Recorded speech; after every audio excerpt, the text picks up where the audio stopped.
Welcome into the Jordy Culotta Show. Wave your hand out there, baby! Shout out to the show. She puts the pinky into the nostril. Man, look at that. Healthy competition, there's nothing like it. Y'all grow up. The line's wrapped around the stadium. Different strengths. I just lost a tooth. It's going to be fun. You know, we might have a story. I love what you're doing. Ogeron wants to take us fishing this afternoon. Sharif, you play for the bad boys of the SEC, man. We don't apologize to anybody. A lot of people are saying you're going to be wearing number 7. I don't really know. I want to. He look crazy, Bill. Good feet on the old man. This is some back.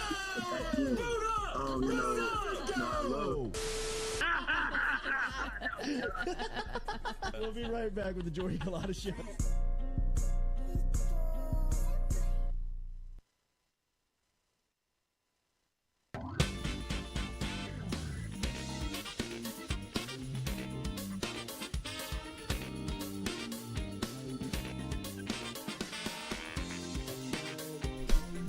All right, welcome into a Thursday edition of the Jordy Culotta Show, driven and powered by Go Chevrolet, just like we are every single day. Remember, online at GEAUXChevrolet.com. They got 2 locations here in South Louisiana, brand new cars over in Laplace, used cars here in Baton Rouge. Jam-packed show. We're going to talk to David Brewerton, head coach of the Zachary Broncos, coming up at 7:30. Showdown tonight in 5A high school football. Ricky Collins, the quarterback from Woodlawn, taking on Zachary, maybe Eli Holstein. I doubt Coach Brewerton will let us know what the status is of his quarterback, but we'll ask him coming up here at 7:30 this morning. We will talk to Will Blackwell, former All-American guard for the LSU football team. We'll catch up with the West Monroe native.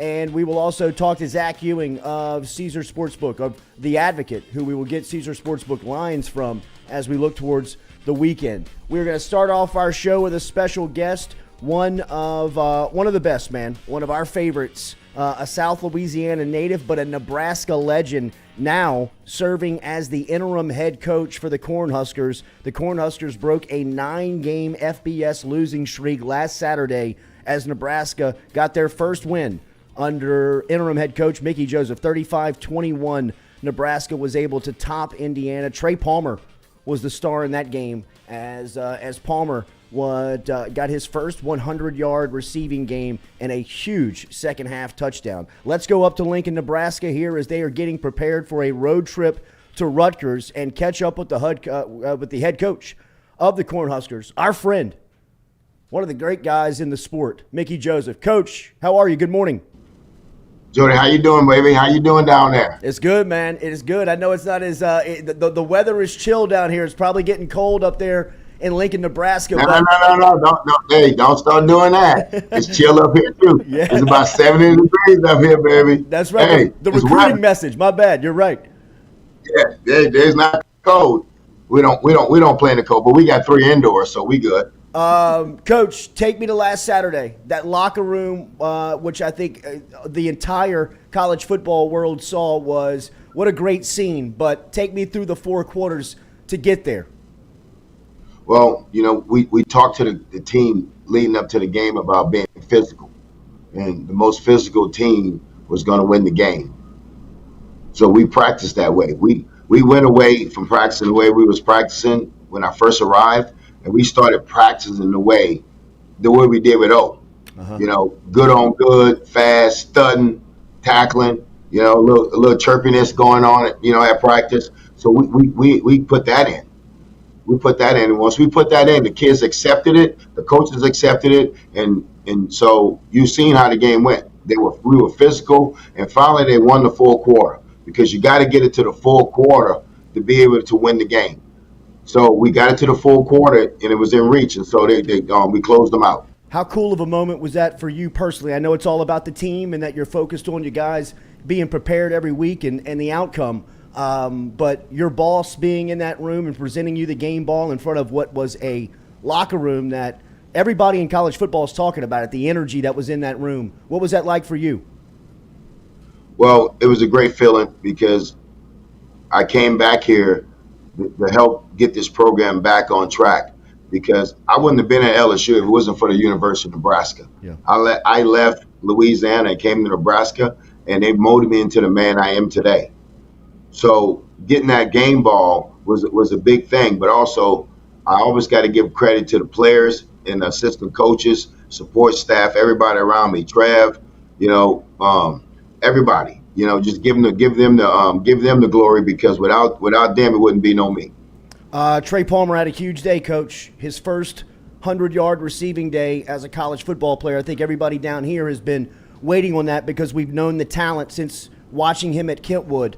What was last Saturday like from him, from your point of view? Well, to Trey's defense, Trey's been open all year. Uh-huh. Trey's been running by these kids all year, and we just haven't been able to hit Trey. So finally, we got the ball to Trey. Trey's come up here, and you know how it is. And he's coming from Louisiana to Nebraska, never been in Nebraska before in his life. But Trey has really matured. He's a team leader right now. He's got a 3.0 GPA right now. Wow. So everything we found Trey in Louisiana. That's what Trey's doing right now. Talk about the week of preparation for Rutgers. This is a hell of a road trip, right? I mean, this is nearly halfway across the country. How do you prepare for that in getting the guys ready to go from an X and O standpoint? Well, it's a short week. It's a short week. So so I consulted with my brother Vance and consulted with my assistant coaches how we should handle him during the week. So we went light. Then we banged one day, and then we went back to light. So now it's a business trip. Jordy's a business trip, and that's what I expressed to the kids yesterday. We're going on a business trip. We're not going to sightsee. We're not going to shake hands. We're not going to say hello. We're going down there for a business trip and to get into this fist fight. One of the first moves you made as the head coach was bringing in a defensive coordinator, a name that we recognize down here in Bill Bush. Talk about the mentality that he's brought to that side of the ball. Well, Bill was with us at LSU, as you know. Bill spent a lot of time with Dave Aranda. Bill's really a sharp football coach. So when Bill came in the building, Bill brought a lot to our staff. So I knew when I came here what Bill was capable of doing, because we went against each other every day. Going against Bill and Corey Raymond every day, that was a duel. They were probably the best two DB coaches in the country, right? Corey and Bill. So when it had to go down, I knew Bill knew what I wanted to do on defense, and part of it was getting them lined up and playing lights out football. Yeah. And Bill's doing a great job. I appreciate him. I appreciate him for that. But that's how we built. That's how we won a national championship in 2019. We pushed it. Everybody think that 2019 team, we just rolled the ball out. No, we developed those kids. Absolutely. We developed those kids into what they was. Justin Jefferson didn't come in the door a first rounder. Jamar Chase didn't come in the door the first rounder. Joe Barrow didn't come in the door the first rounder. Clyde Allaire. We developed those kids, and that's what we're going to do here. And Bill understands that we need to develop players, but also, get this defense flying around. Jets didn't have to do Marshawn Lattimore like that, did he? I mean, he abused that guy. Yeah, but Jets gonna make you pay. Jets gonna make you pay. I remember before the Oklahoma game, telling Jets they're Jets. They don't even know your name. And he said, "Okay, makes you pay. He makes you pay." Yeah, right. 1, 2, 3, 4. As he counting them out. He should have had 5. Yeah, he should have had 5. That's right. You referenced 2019, and obviously you were the wide receivers coach on maybe the best wide receiver room in the history of the sport. How much do you reference Orgeron in the position that you're in? He's been in it a couple of times, and he's been very successful, whether it was at Southern Cal or LSU, serving in the interim. Well, I talk to Coach O at least once, twice a week, because Coach O's, like you said, Coach O's been in this situation, so he's guiding me. Sure, Jerry Sullivan's guided me. But the things I learned in that room from guys like Steve Ensminger, they really helped me to where I'm at today, just to handle this situation. But Coach O's been instrumental just helping me do this, and he always said, you got to do it your way. Mm-hmm. You got to be Mickey when you do it. I can't be nobody else, but I got to be Mickey. And one thing we're going to do here, we're going to be physical. And that's what we was at LSU. It was in our DNA to be physical. And so now we putting that in our DNA here in Lincoln, Nebraska. We're gonna be physical. But those guys has been a blessing to me. Yeah. And I mean, you miss those guys, you miss Baton Rouge, but we know right now this is our home. Mick, you've played and coached in and seen SEC football up close. It feels like college football is shifting towards the SEC and the Big Ten kind of being the haves in a have and a have-not world. What's Big Ten football like? Real physical, well coached, and just tough players. Mm-hmm. And you say, with the SEC, athletic, tough, good coaches, but the same thing here. It's really good football here. I didn't know anything about the Big Ten, and when I came in here and I had to see it for the first time, and it's really good football. The teams like Indiana and Illinois, they don't get national recognition, but they're really good football teams up here. This is a really good conference. I see why this conference is one of the top conferences in the country because of the football that they put out on Saturday. Mick, I know today is crazy. How have you shifted things for the players? Because one thing is evident, whether you're following Nebraska on social media, I have dived into Nebraska since obviously you've been named the coach on September 11th and following everything that's going on. The players are in love with you. You absolutely have definitely made your mark on the locker. How have you maybe shifted things to scheduling-wise to maybe help those guys out? Well, it's like this. We come in on Sunday, so it's Tell the Truth Sunday, competition Tuesday, no turnover Wednesday, no repeat Thursday, focus Friday, then it's Get Your Mind Right game day. Yeah. So it's the same pattern we used at LSU. It's the same pattern we used because it worked. It worked. It got us a national championship. So we're going to use the same model that we used there to build this program back. A lot of people proud of you, man. A lot of people pulling for you. Congratulations on everything. Best of luck. Go get that ass on Friday night, man. Jordy, I appreciate y'all. And like I said, we always Baton Rouge, Louisiana, Marrero. It's gonna always be our home. It's always gonna be our home. Yeah, you're right. West Bank, stand up, baby. It's always gonna be our home. But right now, we got business here in Lincoln, Nebraska. We appreciate everything, but at the end of the day, we're gonna be real aggressive. Yeah. In Louisiana when it comes to recruiting. We're going to be real aggressive. Everybody knows because there's a lot of players down. There's a lot of really good players down there. So we're going to be real aggressive when we coming down there. But I appreciate you guys. And we getting on this plane for this business trip. But at the end of the day, we know what we have to do. Go get him, Mick. We know we have to. We'll be watching, bro.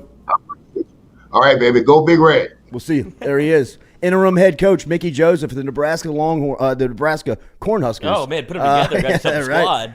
As he checks in here on this Thursday morning. Great start to the show. We appreciate you being here.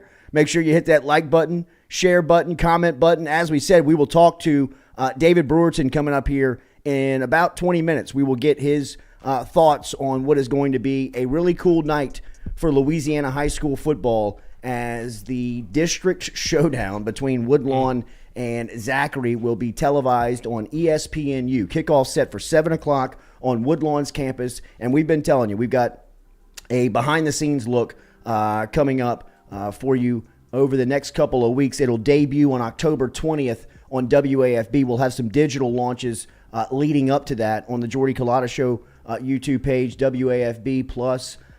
But for the last 6 weeks, we've dove in and really are looking to bring you a behind-the-scenes look of what tonight is, this game. I've got to give a huge shout-out to Darren DeQuano of WAFB. DeQuano is not only their lead cameraman for every college football Saturday.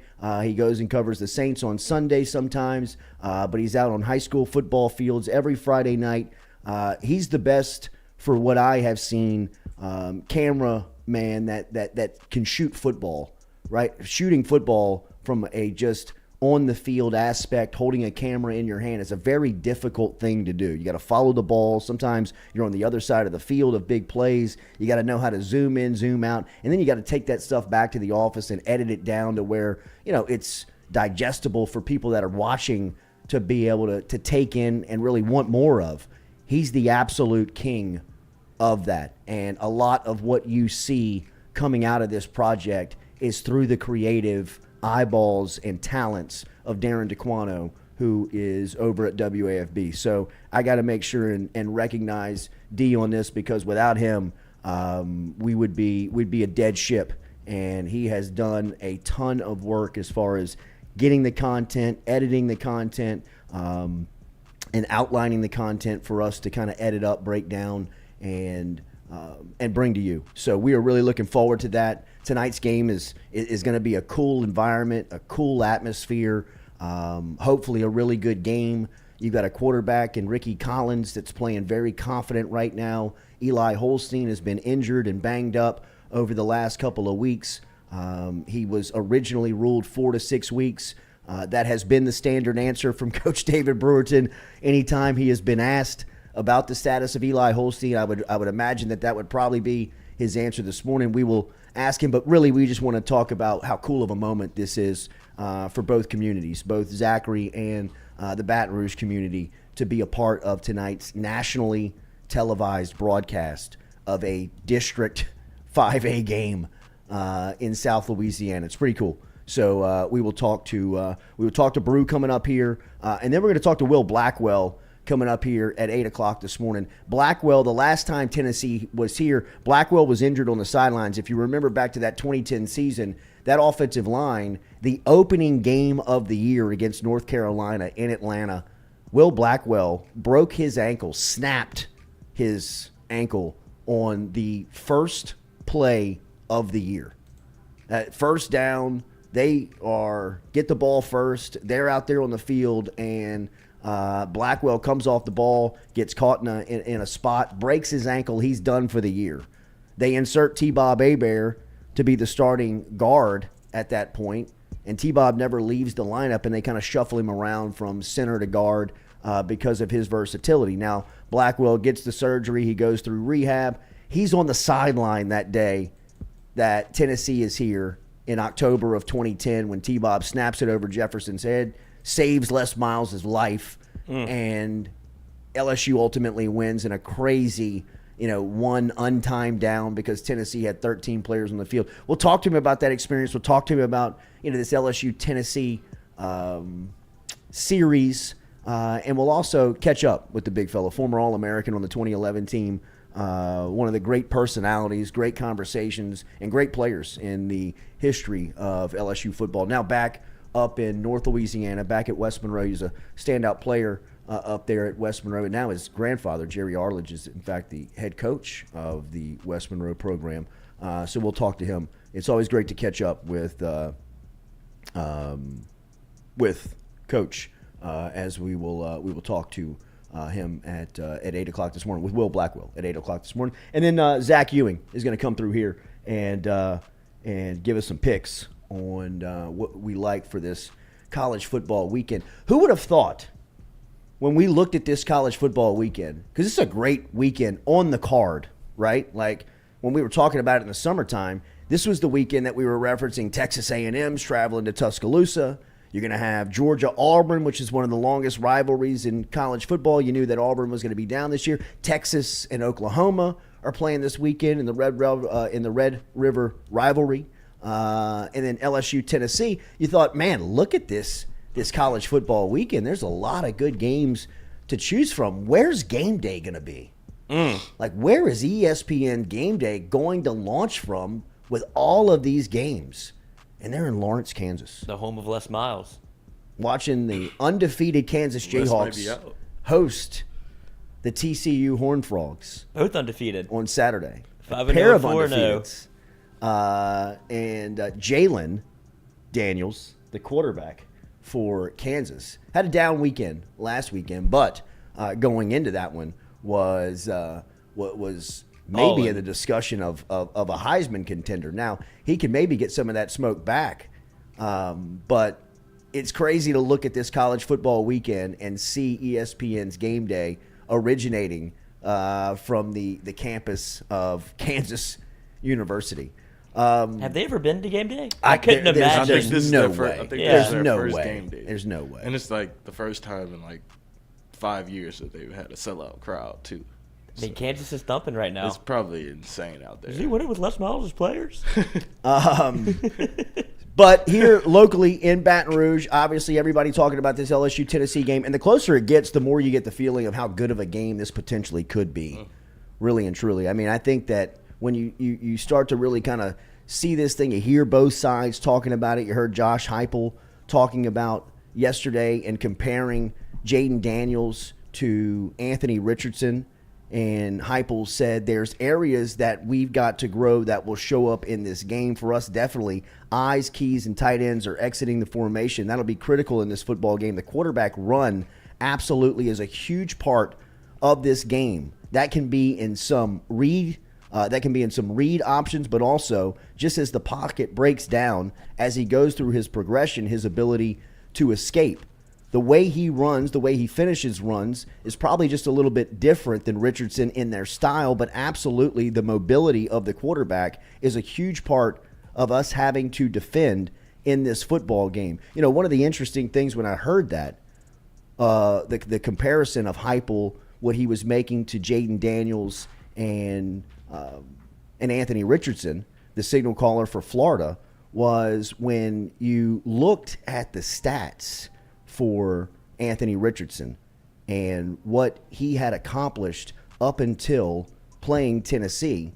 You know, his numbers from a passing standpoint were pretty good. You know, I mean, they were nothing that you were looking at that you were saying, wow, that's dominant. Against Utah, he threw for 168 yards. And look, we'll take the South Florida and the Eastern Washington game out of it. But against Utah, he threw for just a little over 200 yards. And then against Kentucky, he threw for 143 yards, where he was 14 of 35 in that game for 143 yards. So not the best passing day for Anthony Richardson. And really, that was when the shine was starting to come off of Richardson.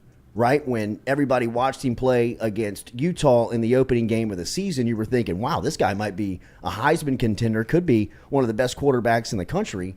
And then you've seen him play now a month of football and see that he severely struggles to throw it at times, right? No better example than that Kentucky game where he was 14 of 35 for just over 135 yards. Against Tennessee, Anthony Richardson's numbers, 24 of 44 for 453 yards, 2 touchdowns, and he did have a pick.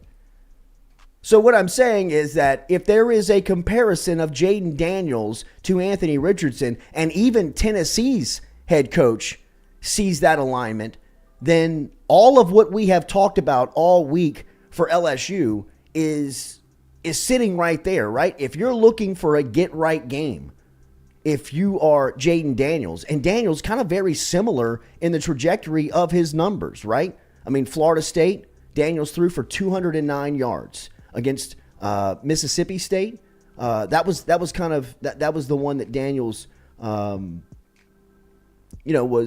was throwing for, again, over 200 yards. Last time out versus Auburn was kind of his stinker, right? 86 yards, 80 yards. So if there was a chance for him to get right, this would feel like it. We'll get back to this discussion here shortly as LSU Tennessee will square off Saturday morning, 11 a.m., and there's a lot of people pointing at that game and can't wait for that game. But before we get there, we're going to get through the Thursday and Friday night here in South Louisiana, and everybody will be tuned in here tonight around the country to check out two of the really good program. One of the most dominant programs right now probably in the Southeast in Zachary, and Woodlawn, who has a talent, has a roster that is dripping with talent, including LSU commit and quarterback Ricky Collins. We told you that we have gone behind the scenes for Dawn of a Legacy, which will debut on October 20th on WAFB, brought to you by our friends over at Bank of Zachary. We were over at Bank of Zachary yesterday for a really cool Chalk Talk featuring head coach David Brewerton of the Zachary Broncos. Another clear example of just how cool of a community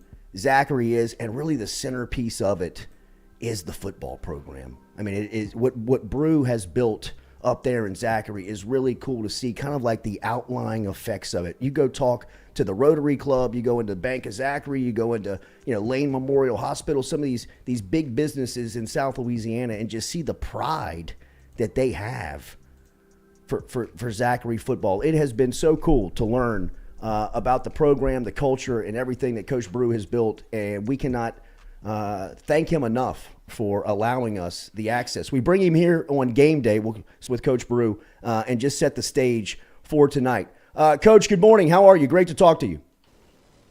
Doing great. Certainly appreciate you having me on, man. Absolutely, man. We appreciate you for everything, the access up to this point. Just real quick, here we are. You guys have been talking about this night for a long time, right? When you got the news over the summer, I know you've done probably about 3 hours worth of Zoom with ESPN producers, breaking down your roster, your town, your program, and now we're set to kick this thing off. How cool is tonight getting prepared for it? Very cool. Anytime that your kids are able to play on national TV and the exposure that comes with that, and also just a chance for the two schools, Zachary and Woodlawn, to be able to represent their communities and just kind of show the country what we have to offer from both schools. Certainly think it's very positive for Louisiana football. Last year, this game was a non-district game. Now this is a district game. Talk about the series, the rivalry here. These are two teams that are very familiar with one another. Yeah. What's really crazy, in the 9 years that I've been here, we just played each other for the first time last year.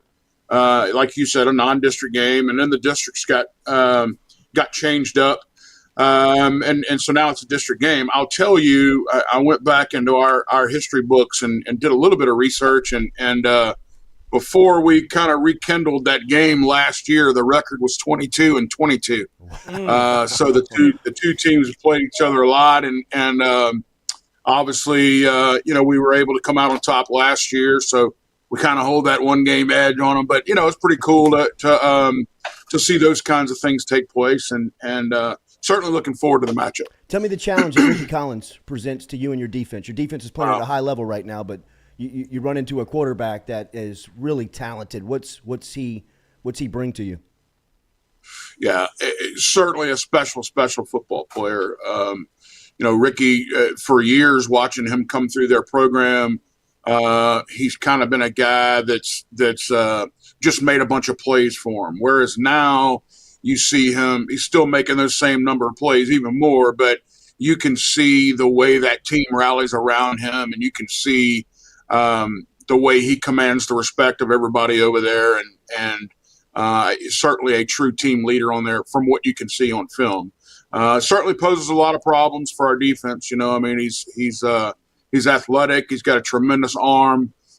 He can leave the pocket and hurt you, or he can stay in the pocket and move around, keep his eyes downfield, and continue to make plays. So, special player, and Woodlawn's got a great one, and LSU's getting a great one. So he's a fun one to watch, without question. Many believe that Alabama is getting a great one, and I know that you've been asked the status of your quarterback going into this game countless times. He missed last week versus Winona. Where is he on his rehab, and what do you anticipate his status? Yeah, rehab's going well for him. Thank goodness it was a non-throwing shoulder injury, so he's coming back faster than anticipated, and just proud of him and the way he's kind of handled this situation. He's never really been hurt in his life, right? So that's a whole mental thing that you got to deal with athletes, but he has certainly met that challenge head on, and I feel good about where he is physically right now. A lot of coach speak. Good Lord. Yeah, you got it all in there. They have not dealt with a loss in a regular season around the Zachary community in a long, long time. Yep.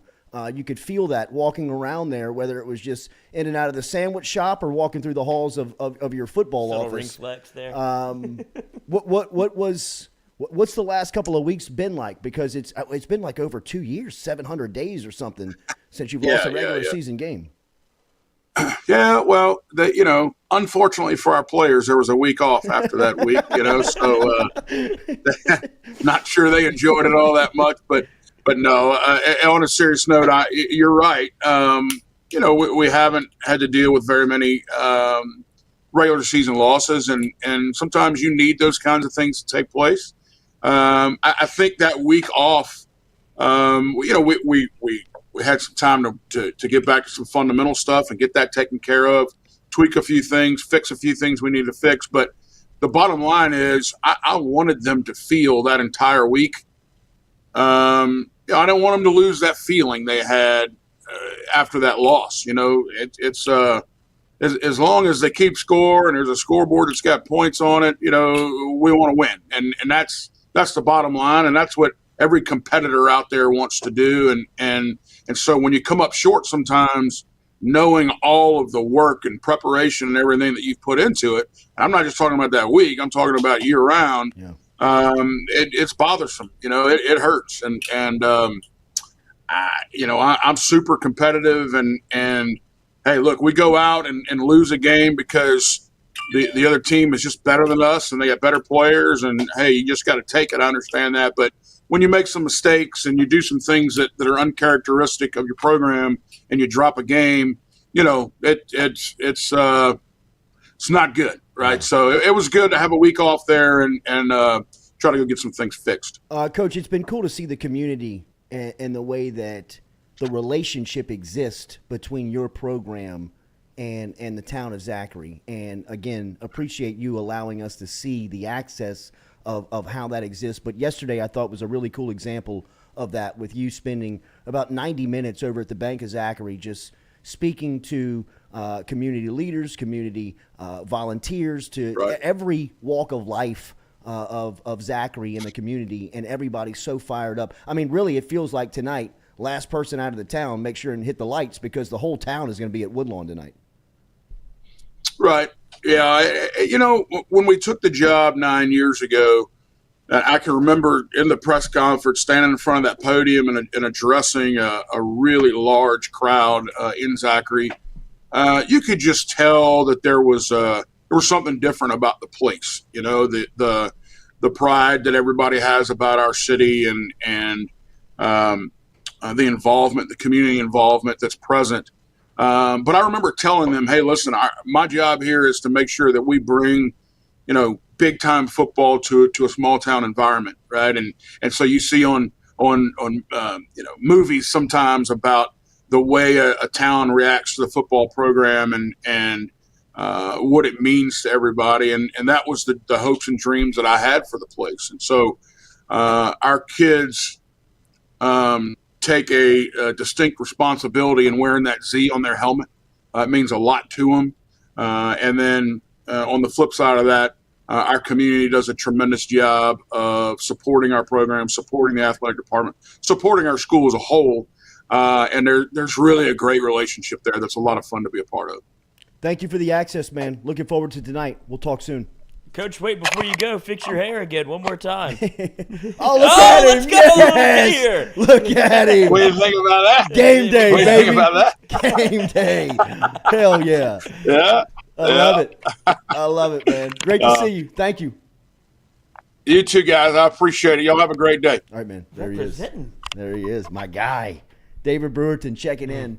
Our conversation with Brew brought to you by RMB Builders. Remember Rhett Bourgeois and his crew over at RMB Builders. If you are looking for a custom design home, if you are looking for a just a little upgrade in the home that you're in right now, let RMB Builders help you out. RMB-builders.com. RMB-builders.com is where you can find them online. Check out their Instagram. Their social media is on fire right now over at RMB Builders. You can get in touch with them very easy just by following them on social media. RMB Builders should be very easy to find. That's cool stuff from David Brewerton, man.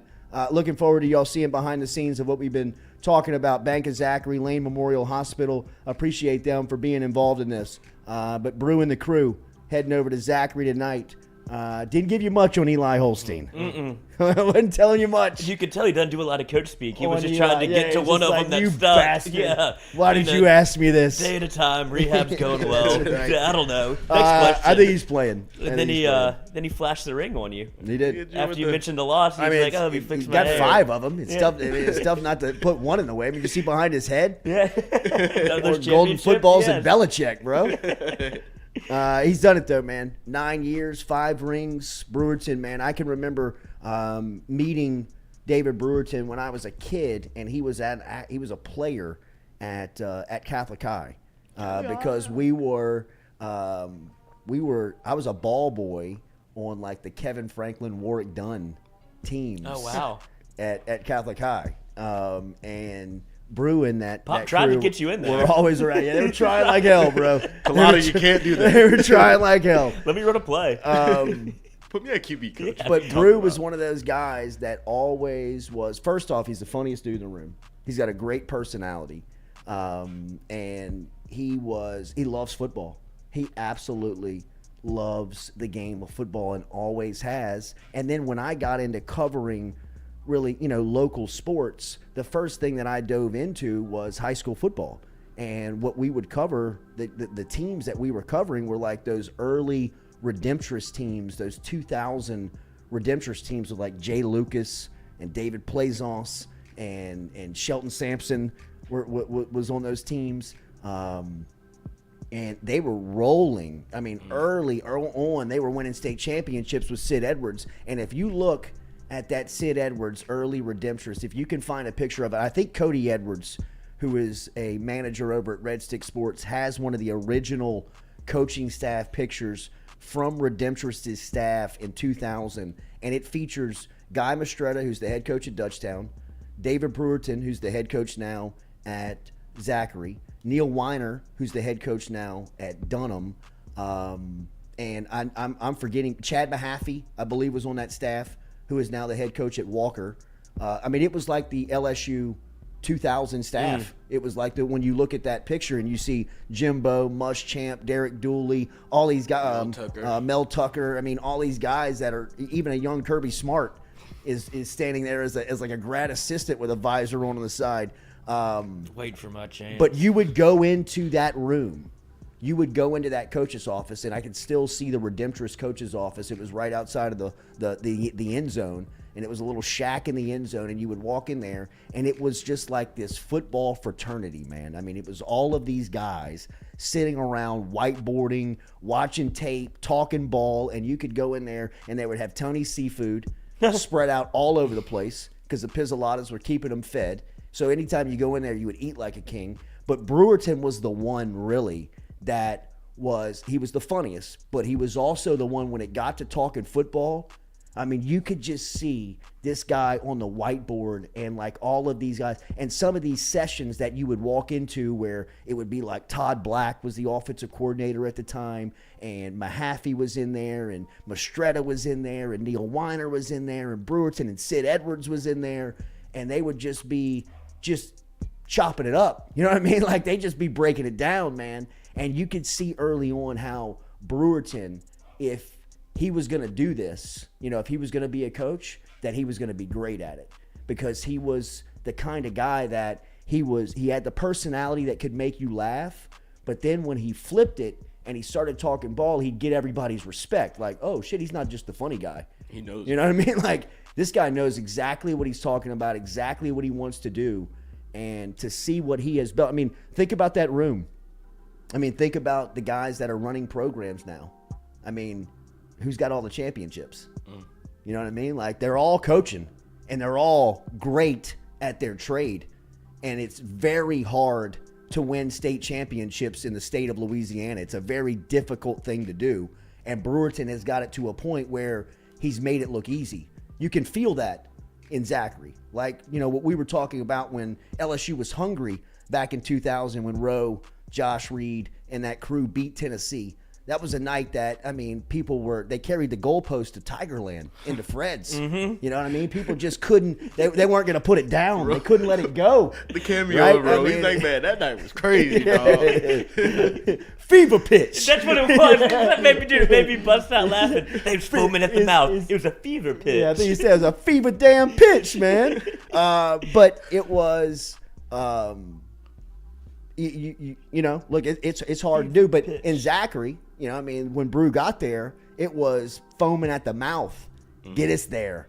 You know what I mean? I can still remember that semifinal game against Acadiana where they got beat like 9-6. And Acadiana had put like 60 on them the year before that. And people were like, oh shit. Yeah. Oh, wow. They might be for Zachary real. is for real. 2 years later, they're kicking the door down. 5 championships later, you know what I mean? You driving around out in Zachary, and I mean, you feel like you're in Dallas. You feel like you're in Fort Worth.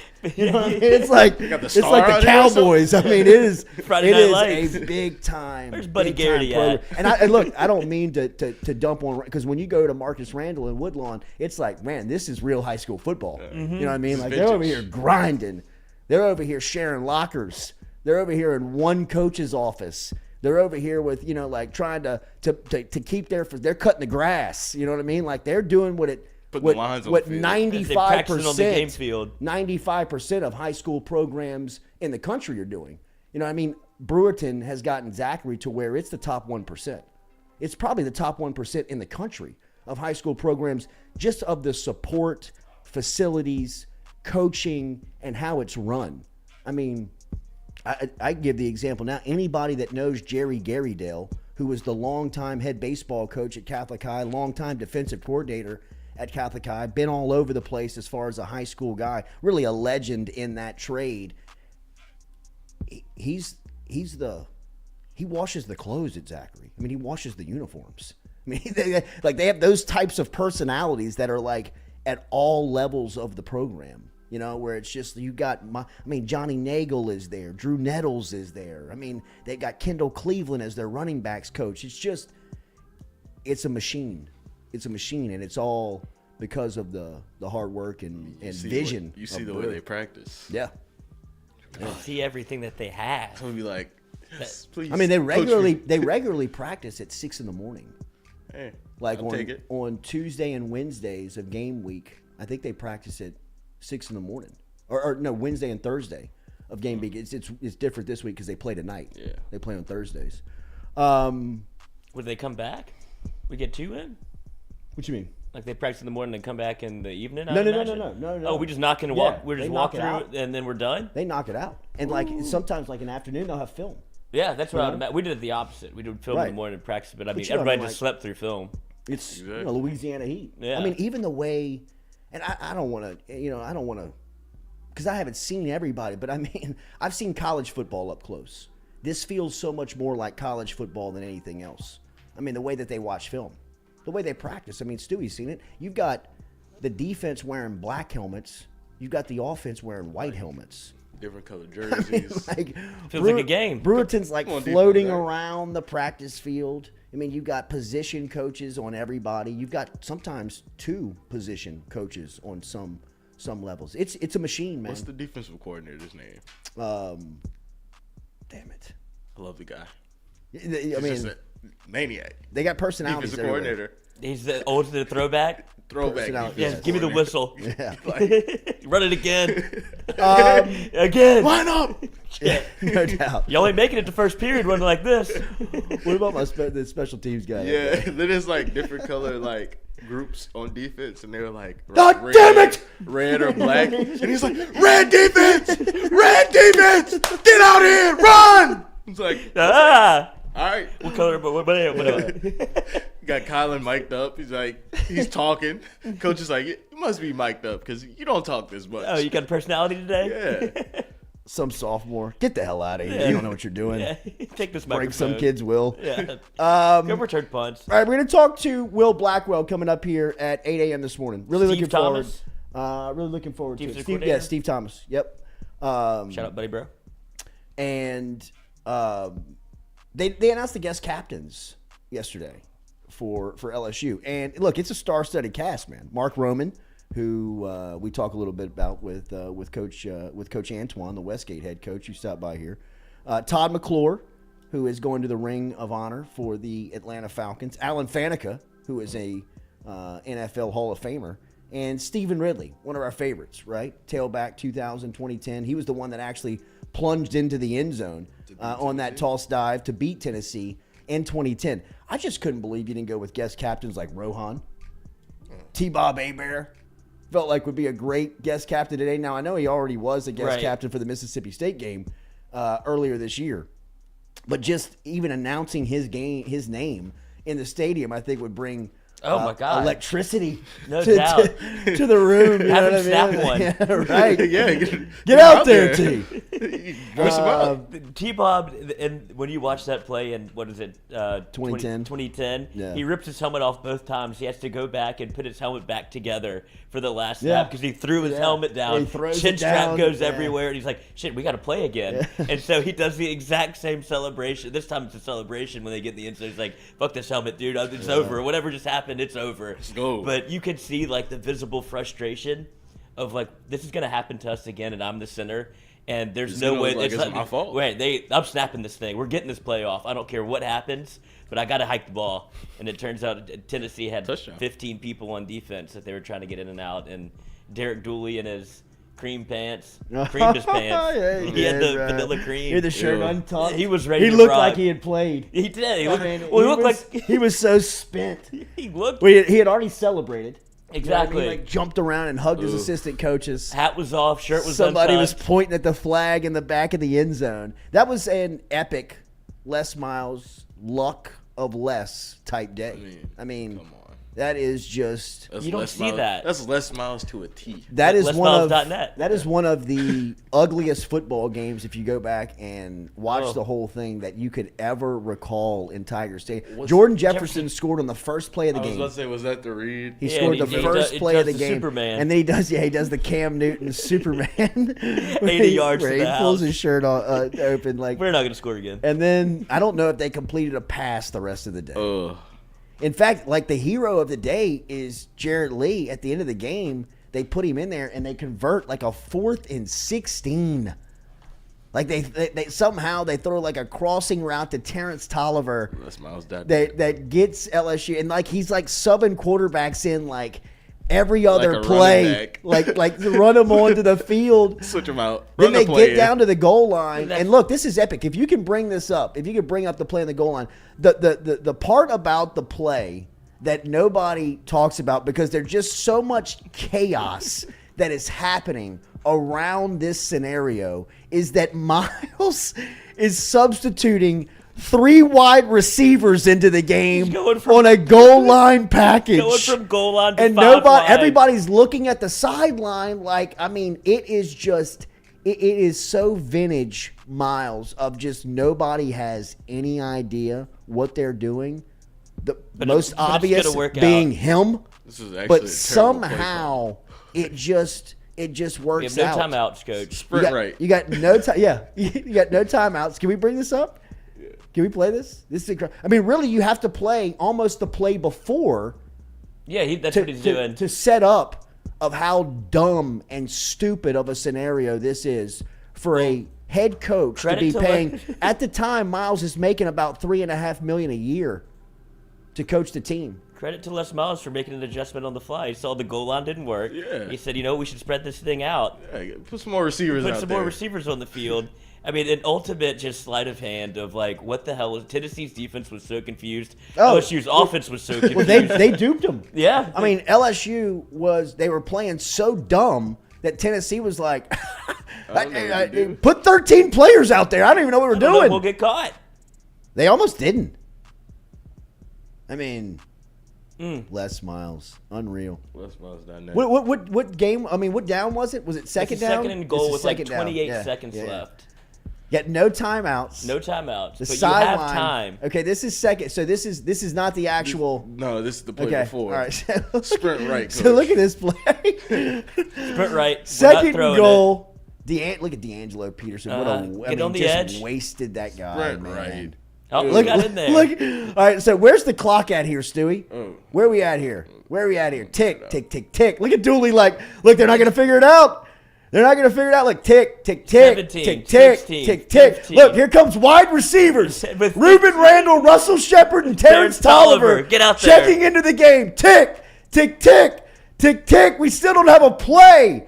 Tick, tick, tick. Snap it. Oh, my God. Look how chaotic. Look at T-Bob. Throw his helmet. What a head case. Look at Dooley. He acted like he won the Super Bowl. He did at the time, bro. He was probably trying to save his job. He was.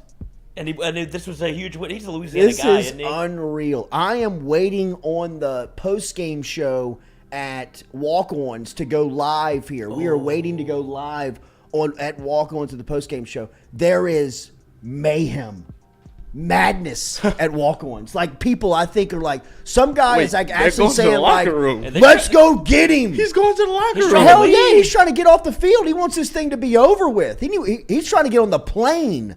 He's not trying to get to the locker room. He's trying to get on the plane. Dude, that's what I'm saying. If you just watched it and you didn't know, like, that feels like a lot of people on the other side of the ball. Well, I think Dooley's like his guy up top's probably like, Coach, we had too many. Yeah. Oh, yeah. Let's get out of here. We got 7 lined up over the ball on the line of Hey, scrimmage, T-Bob and then snapped 4 that behind thing. them. Man, if T-Bob would have 11. just held it. Oh, and Plus this is when Look at Dooley old DB out JCW. there. Look at John Williams. JCW Studios. That's him as the review guy. He's the review official. And he's like, yeah, there was way too many. Look, that All was right. pretty quick, too. Yeah. The guy's like, look, I man, counted 13. you got 13. You got to run it again.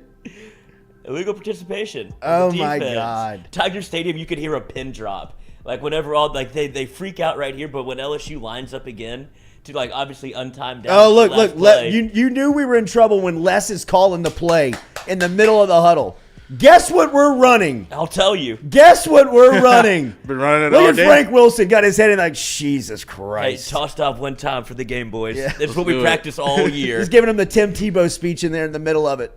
You know what play we're running. Look at all Like these people. 13 guys, dude. Tennessee. So, and look, they got time to get off the field too. But they don't know what they don't know who's supposed to be on. Look at LSU. They bring in more people. Look at LSU's substitution package. Wait, they sub 3, and then one of them peeled back and went back on the and field. then somebody else came on the field Yeah, too. so it's like we got too many. we don't know what we're doing. Look at T-Bob's that. like, It's a tough front to go up dude. against. This is unreal. T-Bob's just like, fuck it. Like snaps it, doesn't block. He just snaps it. They got 13 out there. Kill him. Yeah. Look at this. No time on Give the me clock. water. Give me water, Miles. Somebody douse him with gasoline. I'm peeing.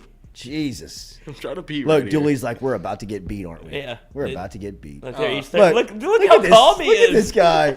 It all worked out. It all water. worked out. This is Can Gatorade. somebody fish this horseshoe out of my ass? Look, we're going toss off left. Can somebody dig this horseshoe out of my ass? Look, he gets stuck. Oh, I wish they'd have. Oh, T-Bob. Look at T-Bob, T-Bob's like, man. yes. Helmet off again. look at Dooley. Fuck. Fuck you, Les. Dooley was taking that thing on 10, and LSU gets. I mean, it's an unbelievable. Did you see the kicker on top of T-Bob? If they ever commemorate Miles at LSU, and I don't see the day that they ever bring back that pervert to, like recognize him. But if they ever get past a point where they like bring him back and recognize him, they should just show that 90 seconds of a video to explain his 12 years as the head coach. This was your tenure. Like if you want to explain or see Les Miles' tenure in 2 plays as LSU's coach, show that. Or you could go Auburn 2016. Oof. Or you could go Ole Miss 2009. Yeah, or Auburn 2006. Auburn 2006, was that you talking about with Early Doucette and those guys with Jamarcus? No, Matt Flynn. 2007, Matt Flynn. Oh yeah, sure, absolutely. Why not? Even that, what are we doing? Why not? What was that? 19 seconds? Yeah, he ran it down to. I mean, just tick, tick, tick, tick, tick. I mean, even the TV, like, I don't know what's going on. Flynn back to pass. He's dropping back to Sales pass. one to Bird in the end zone. Caught. And Miles and his reaction to that makes me want to fight him even more. Like when he's looking up at the camera, he goes, "It's over," and flips his headphones off. Like, you lucky bastard. And then they asked him about it. He goes, "Oh, I felt like we would have had some time to kick a field goal had that been incomplete." Yeah, and get it's outta like here, you don't bro. know. You have no idea. One thing I love about Will Blackwell, is that he shares his hate of Les Miles with me. So maybe we'll dump on Miles for 15 minutes here when we talk to Will Blackwell. We'll ask him about that 2010 game. He had a cast on his leg for that game. We'll also get his thoughts on just the Brian Kelly era. It's always cool to catch up with one of the former greats, former All-American out of West Monroe, now slinging medical equipment up in that part of the state. Willie Blackwell going to stop in with us here in a couple of minutes on the Jordy Culotta Show. Don't forget, daily, we are brought to you by our friends over at Edward Jones. Edward Jones is our financial advisor. Daniel Newman is out in Central. He can be yours. Email him today, daniel.newman@edwardjones.com. Daniel.Newman@edwardjones.com is where you can get in touch with our guy, Daniel Newman. Let him help you out with any financial questions that you may have today. If you're looking for some investment strategy, if you have questions about your savings, 401k, Social Security, all of that Daniel can help you out with. He's also very experienced within the industrial trade. If you work out with the plants and everything around Dow, BASF, Exxon, and you got question about the financial structure over there, Daniel can help you out. He's got great advice, great experience in that line of work. Daniel.Newman@edwardjones.com. Daniel.Newman@edwardjones.com. Willie Blackwell next here on the Jordy Culotta Show, driven and powered by Go Chevrolet.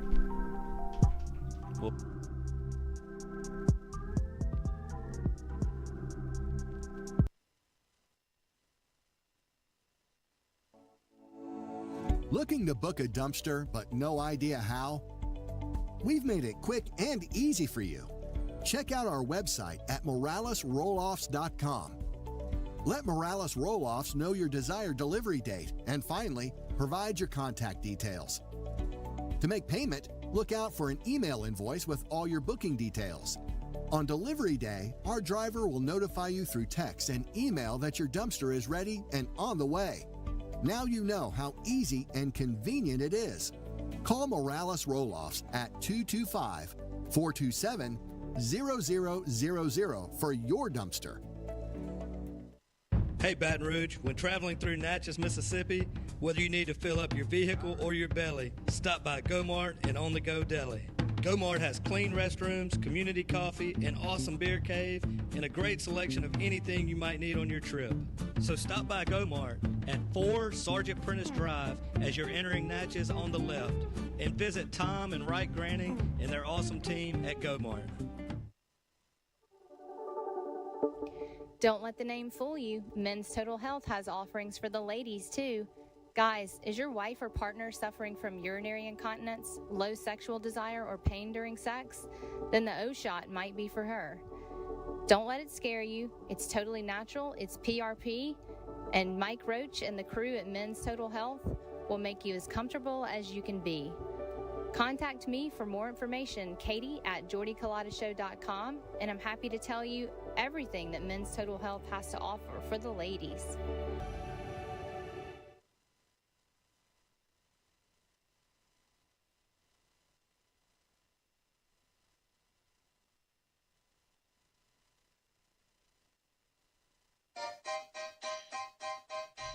Hey fellas, it's Jordy Culotta for my friends over at Men's Total Health. Guys, do you suffer from fatigue, decreased libido, erectile dysfunction, weight gain or loss of muscle mass, signs of depression, anxiety, hair loss, mental fog, general loss of interest? Then you might be suffering from low testosterone. Go see my friend Mike Roach and his great team over at Men's Total Health, over in Metairie at menstotalhealth.net online.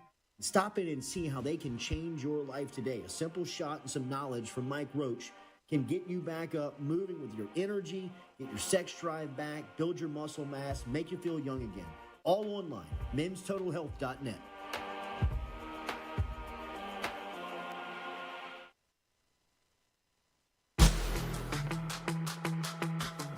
Donaldsonville Glass and Body, trusted name in frame, body, and automotive paint repair since 1977. They have served their customers for over 45 years. You can find them online at dgbauto.com or stop in and see them Railroad Avenue and Division Street out in Donaldsonville, Louisiana. Look, they can help you with your insurance claims. They can make the repair process as stress-free as possible. I'm speaking from experience here. I've got numerous windshields, body repair, all done by Kenny and the crew over at Donaldsonville Glass and Body. They are, without question, the most well-equipped shop in the area. Stop in and see them today. Shop them online, dgbauto.com, or stop in and see the crew over in Division Street in Donaldsonville, Louisiana. Donaldsonville Glass and Body.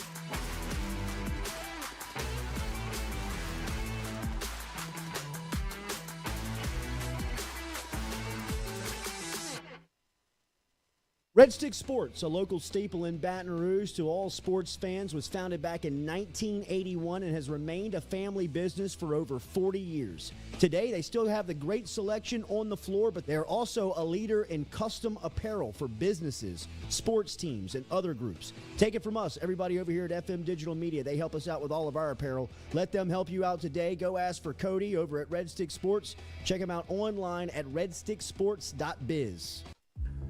We love the crew over at Fresh Chef Kitchen. Chef Shane and his crew dropping off the meals every Monday here to FM Digital Media, whether it's breakfast, lunch, dinner.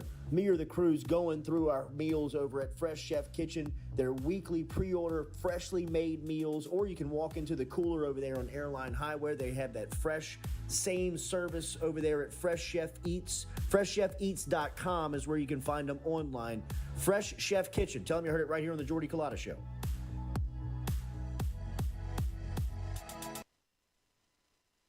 I was embarrassed about my smile. Are you unhappy at yours? Do you not smile back at yourself? I called my friend, Dr. Spillers, over at Johnson Spillers. He fixed my smile, and now everywhere I go, people are complimenting it after the work that Dr. Spillers and the staff did to my mouth. They can do it to yours. Get in touch with them. JohnsonSpillers.com. 2 locations, one in Gonzales, one in Baton Rouge. Easy to find them, JohnsonSpillers.com.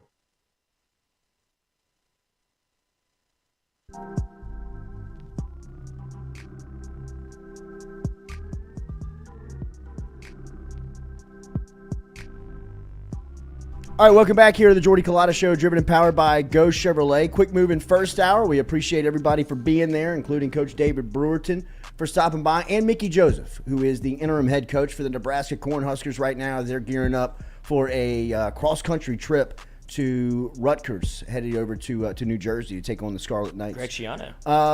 That's right. LSU, Tennessee on Saturday, going to be a good game day environment. Everybody's been talking about this one, looking forward to this one. Last time LSU was here was back in 2010 when T-Bob played hero, or for most of us played goat. Spoiler. Yeah, right. Fellow Keeping less that hater. dumbass in town longer than he should have been. One of the guys that we love to catch up with, one of our favorites, is the best offensive lineman on the 2011 team. If you look at that squad, man, they would just overpower you on the lines of scrimmage. Third and fourth quarter, that offensive line was pushing people 6-7 yards off the ball, and they were led by the All-American Will Blackwell, who actually in 2010 snapped his ankle on the first play of the season, so he was not on the field that day for LSU Tennessee. He was watching on crutches on the sideline. Willie, good morning, man. It is great to see you, brother. How are you? What's up? What's up, fellas? How y'all doing this morning? Doing good, man. Good, man. Good. Doing good. Already. I love the tagline. Will Blackwell, fellow Les Miles hater, Former LSU player. former LSU One player. comes before the other. But Willie, I think that was like you and I. That was our first. It was almost like our first recognition of like, bro, we got a lot in common, man. I mean, it was like a for first sure. date where we fell in love. It was 3 hours Yeah, of just you- Miles bashing. You're just looking for something in common, and as soon as you were like, "Man, I don't really like Les Miles," I was like, "What? Me either." Let me buy you a We just drink. became best friends. Yeah, for sure. Did we just become best friends? Yes, off the top. Take me back to that 2010 LSU Tennessee game. I know that you were in warm-ups that day, and T-Bob, who is a great friend of yours, great friend of mine, is in that storyline forever. What was your point of view of that day? The same as everybody else, man, to be honest with you. It was hard for me, obviously being hurt. You know, you try to be a part of the team as much as you can, but you also want to distance yourself because, you know, you're not like really part of everything. You are, but game day rituals, which is like the most important part, you're not really there. So it's kind of hard to find that fine line of being involved and being in the way, especially when you're hurt. But that game snuck up on us. Of course, I think the first play from scrimmage, Jordan took had a 90-yard house call. And so from there, you're like, this game's over. Tennessee ain't doing nothing. And then we just classical, like, LSU mistakes, put the ball on the ground, didn't tackle very well. And it comes down to the last play. And like we said, our boy makes a smart move for one of the few times in his career and ends up saving the season and saving a lot of the momentum that we had built up going into 2011 for sure. When did you realize that 2011 was going to be 2011? Was it during 2010, or was it like a lot of people say the 19 team was really developed in the summertime? When was the 11 team developed? Jordy, I think probably that summer before when we knew we were going to play Oregon. We had to get prepared for Oregon. And then once we won that first game against them so handily, it was like, all right, we're on this. But really, I should say a lot of the momentum started probably in the Cotton Bowl against Texas A&M. I mean, that was one of the better teams that long time. They had Ryan Tannehill guys, and they just couldn't do anything against us in the Cotton Bowl. And from there, I guess Tyron would have been a freshman. Yeah. He made 2 phenomenal plays in that game.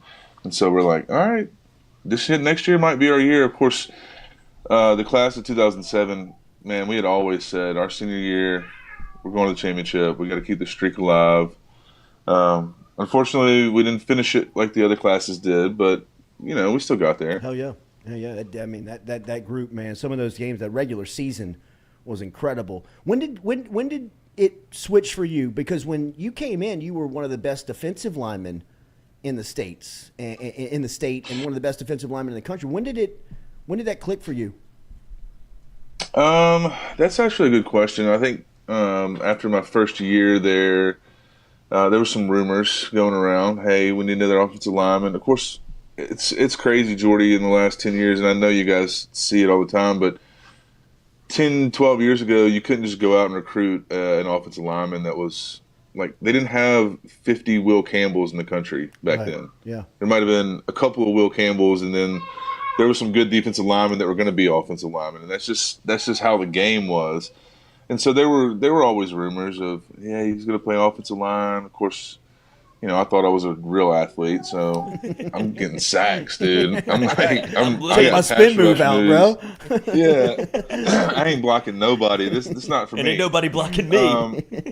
Yeah, exactly. I was ready to go, but there were some rumors, and obviously, my family's very involved in football, and we kind of came to a conclusion and said, hey, let's go ahead and do it. Tell coach you want to move over to offensive line, and that way.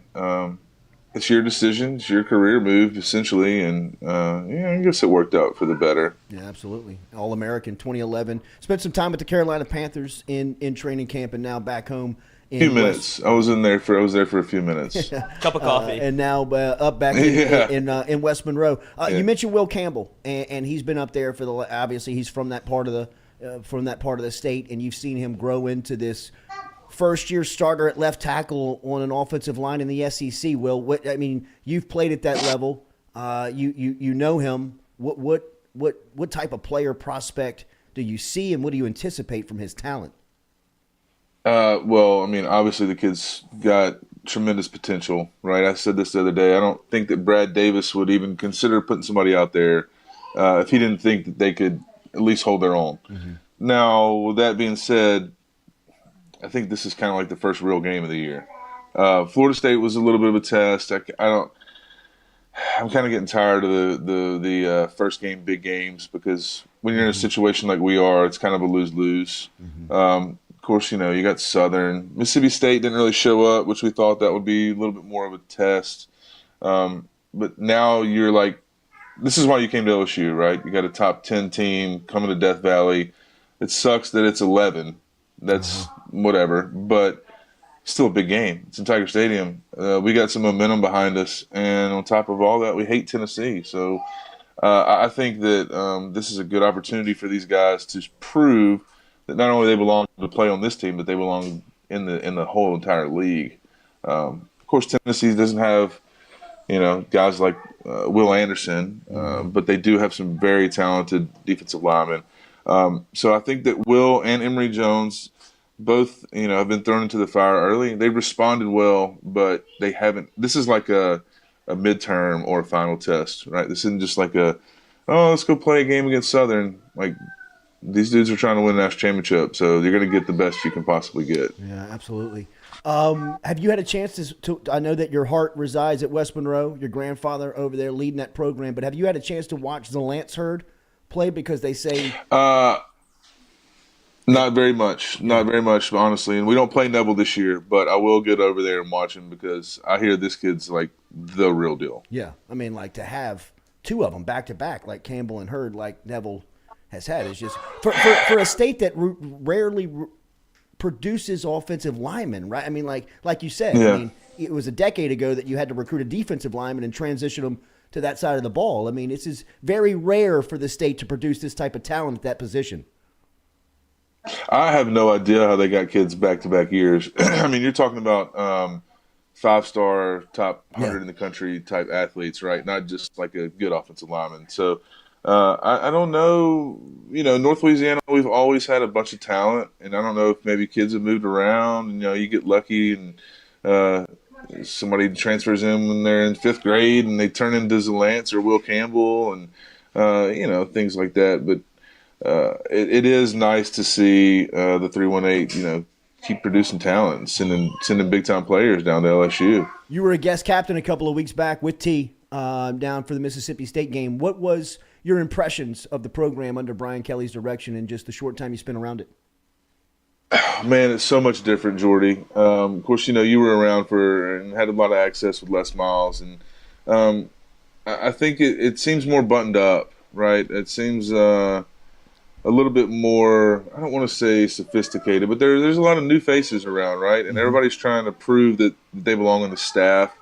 I think it's maybe a little more formal is the right word. It feels like everything is a little bit tighter, a little bit more dressed up. And I kind of said this from the beginning, man. I think Brian Kelly is what you wanted Miles to be. Like, he is the northern businessman that's going to, like I said, right the ship and keep everything collected and together, as opposed to, just going out there and hoping for a victory. And these guys will get it for us. It's a little bit different mindset. But like I said, that's why we hired Brian Kelly. We wanted a business-minded guy to kind of, right the nothing ship. else, turn our image around. Yeah. I mean, let's be honest, guys. 2 years ago, after the national championship, after COVID season, we didn't have a very good image. Like, I can't, excuse me, I can't believe that, honestly, at the time that Brian Kelly was like, yeah, I'll take a gamble on LSU. I mean, we had 20 scholarship players a year ago. It's crazy. Yeah. Now we're talking about, hey, if we beat Tennessee, we're right there in the mix. So it's the best LSU thing of all time. 100%. Like, this is our life. Oh man, we suck. We're never going to win a game. But if we beat Tennessee, we'll be in the national championship. So top 10 team. Who knows? What are you going to do? Yeah. What are you going to do? But I'm glad to have him. Life is good for Willie Blackwell right now, right? You hear the kids running around in the back. You got the scrubs on already. You got an appointment set up at 9:30 this morning. It is. It is. Yes. Anybody need a knee or a hip? Not yet. Not yet. Not that old. Not yet. All right. Not yet. All right. I'll be the official orthopedic sales rep of the Jordy Culotta show. How's that? We'll put you on retainer. Send you an ad package as soon as we hang up. Yeah. I'm cheap, bro. I'm cheap. What was the moment where you knew that Miles was as dumb as we know he is? 2009 Ole Miss, 2009 Arkansas, 2010 Tennessee. Don't need to listen anymore. What happened? What happened on Miss 2009? You were on the field that day. What happened? That's the infamous fake spike. Yeah, fake spike game. And the cameras catch him telling to spike Jordan. Yeah, to spike it. Yeah. Well, and that's kind of where the whole thing started with the snap the ball in the Tennessee game. We got on the bus. Of course, I didn't play, so I was hypercritical of every decision that was made in the entire game. The one thing that sucked, Keelan Williams got hurt, broke his ankle, like 8 minutes left to go in the game. So then we get the ball back. whatever. Everybody knows the story. Driving down with a minute. We run out of time. Les is telling him to spike the ball. So we get on the bus, and I'm like, yo, T-Bob, this is your fault. He's like, what are you talking about? Why didn't you snap the ball, dude? And he's like, whoa, what do I snap the ball? I'm like, yeah, what if you snap the ball and Jordan kicks it around and throws it up in the air and Ruben comes down with it and, like, we score? Or he kicks it around and throws it up in the air and they intercept it and the game's over. Is that more embarrassing to you than what happened? And he was like, no, I guess not. So we, rode back to Baton Rouge in silence, and we had to wait 500 days to get another chance, or not 500, more like 400 days to get another chance at Tennessee. And my boy did what he had to do and caught Tennessee sleeping with people on the field. You're taking credit for this. I told you, T-Bob. 100%. Well, and he's mentioned before that the last thing that went through his mind before snapping the ball was me just sitting there like, why didn't you snap it? I'd like somebody to take the CBS video of the game and just put like a floating head of me. Why didn't you snap it? Snapping you, bitch. Yeah. Why didn't you snap it? I don't know, man. You're welcome. But yeah, good job, T-Bob. He actually followed through. And God, isn't it crazy that I don't think that's ever happened since then. No way. There's no way for it to. That situation. No way. It requires one man. He's out the game. There's no way. It's physically impossible. Like you bring up, Willie, and nobody recognizes, the week after he flubs the clock in Oxford, telling Jefferson to spike it, the next week Arkansas's in town, and he nearly does it again. Or no, I'm sorry, that was 2010. And then, that was 2010 when y'all had the gold helmets on. 2009. 2009. Well, yeah, we barely win that game. But that game, if you want to talk about T-Bob retaining Les Miles as head coach, Josh Jasper's the one that really kept Miles on roster. So 2009, we're playing Arkansas. They go up by a field goal with like 20, 30 seconds left. We got an opportunity to tie the game. I vividly remember running onto the field and kind of being like, Josh might miss this, dude. We're going to get a new coach next year. Like, it was like a 48-yarder. I mean, something like that. Like, that's a big kick back in the day. Sure. So I'm just, I'm on the wing out there, and I'm like, well, this is going to be weird. Things are going to change. Snaps the ball, kicks up, good. God dang, Josh. Why did you make that kick? And then we go into overtime and win, and, like, the rest is history. So you should have talked to Josh right then, too. You should be like, hey, Josh, if you missed this, Les is gone. Like... Well, in Josh's defense, he probably been just like, "What? How do you figure that?" And then I would have had to explain like the whole thought process. So I don't believe you. Yeah. My guy was at one time probably, if not challenging Colt behind him for most points scored in school history. So we couldn't take 3 points away from my boy at that time. Willie, it is great to see you, bro. Have a great day. You make it down to Baton Rouge for games? Hey, man. Planning on being there for the Ole Miss game. Sweet. Make sure and contact us, bro. Unless we get hammered by Tennessee, and then maybe well, I'll the find season's something else. over and Brian Kelly's on the hot seat. Get a new coach now. What's his buyout? Look. Oh God, I don't even know. But as long as he doesn't flub the clock, dude. And that's the thing and I'll let you guys go. But no, you're good. We come out and we're a crisp team. We don't commit a lot of penalties. Yeah. It seems like we have everything to, and like that's all you can ask for, right? You might get beat, just don't look like a slob doing it, and we'll be all right. How's Coach Arledge? Doing great, man. West Monroe's a little down this year. We lost a bunch of kids from last year, but we got some good athletes. As long as Zachary and the refs don't try to take us down in the semis again, maybe we can make it.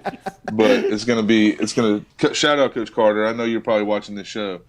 But yeah, they'll be okay, man. My little cousin's a sophomore. He's got a couple more years left. We'll see how it goes. A 318 legend at Willie B60 on Twitter, and one of our favorites, man. All-American LSU 2011. Now back home, doing the good work, man. We'll see you soon. Thank you. Thanks for joining us. You guys are killing it. Keep it up. You got it, man. There he is, Willie B. Checking in this morning from West Monroe. Great to talk to the former All-American Will Blackwell. That was cool. That conversation brought to you by Dead Soxy. Remember our friends over at Dead Soxy. Get in touch with them today as you can custom design socks. You see the centerpiece here, whether the LSU theme socks that you want to choose from, the Joey B, the Stripes, the Go Tigers, Lloyd all do the live read online at deadsoxy.com. Buy We're the trying to socks. retain the clients, Stewie. We want to keep the money coming in. 35% off if you use the promo code Jordy. We will talk about this week's Promo code selections.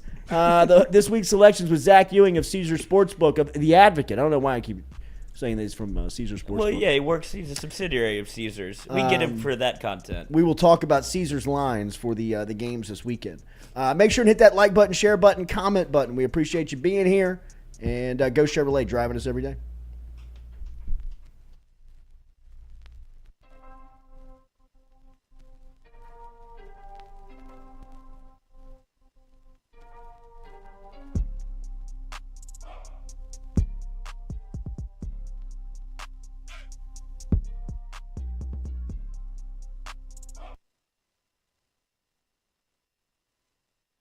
We're all from different places and backgrounds. We've each experienced our own versions of life, but in the end, we're all on the same team. I'm part of that team, along with these players in purple and gold. Kayshawn Buddha, Malik Neighbors, Miles Frazier, Kyron Lacey, Greg Brooks. Whether on the field or in the courtroom, your team matters. So join our team. Make a difference. Bet. Let's get it done. Best athlete to come out of New Iberia, Mark Roman?